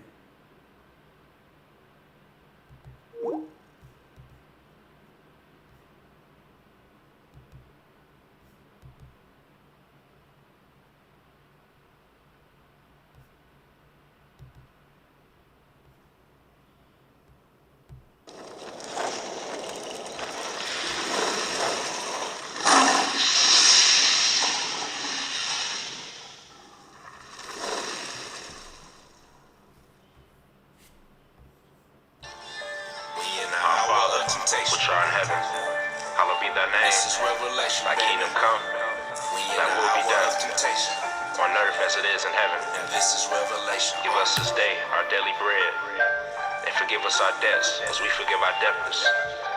And lead us not into temptation, but deliver us from evil. I pray our highest thine is the kingdom, the power, and the glory forever. Get it. Temptations coming, gon' fill up my cup. Feeling weak, gon' hit my line, knocking, I pull up 2 or 3, ride in his name, and you know what's up. Demons flee when they hear the name. That's enough, it bring me peace. I'm not worried about so-and-so, I'm straight. Itching ears, people die daily, but I know in truth is engineered. Tell them store rations, famine's coming, and the end is near. You gon' die as prophesied, they tell you not to mention fear. Players come and roll up your sleeves and take one of these. Seen the purge, never mind, you can see it in the streets. Get your passport, cause your ops coming. You need you a man, girlfriend, the cops not coming. Revelations been revealed, no longer with jigsaw. Hit the bank with a mask on and make a withdrawal. It's the new Babylon, baby, everything is legal. Change your name and your zip code and your chromosomes. Yeah, that's martial law, call him Jack Boo. Come to ink your heart on your sleeve like a tattoo. If you don't cooperate, you ain't see us on no street corners prophesying, telling you it might pop up today. Pray the most high, keep a hedge around me. High time we gotta see this what the prophets wanna see. See my own family turn their back on me. Enemies screaming peace when we know what that means. Whoa, we in the hour of temptation. This is revelation, baby. We in the hour of temptation.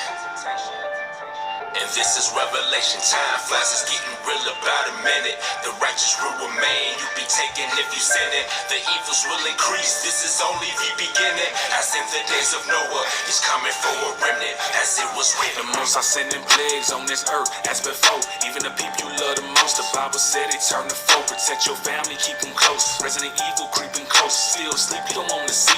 If you woke, then you gon' know when it be time to go. Ain't gonna be stopping, no. The enemy watching close. But the most I got is dope. Better get your mind right. This all happened before. Remember Lot's wife and Noah is right at the door.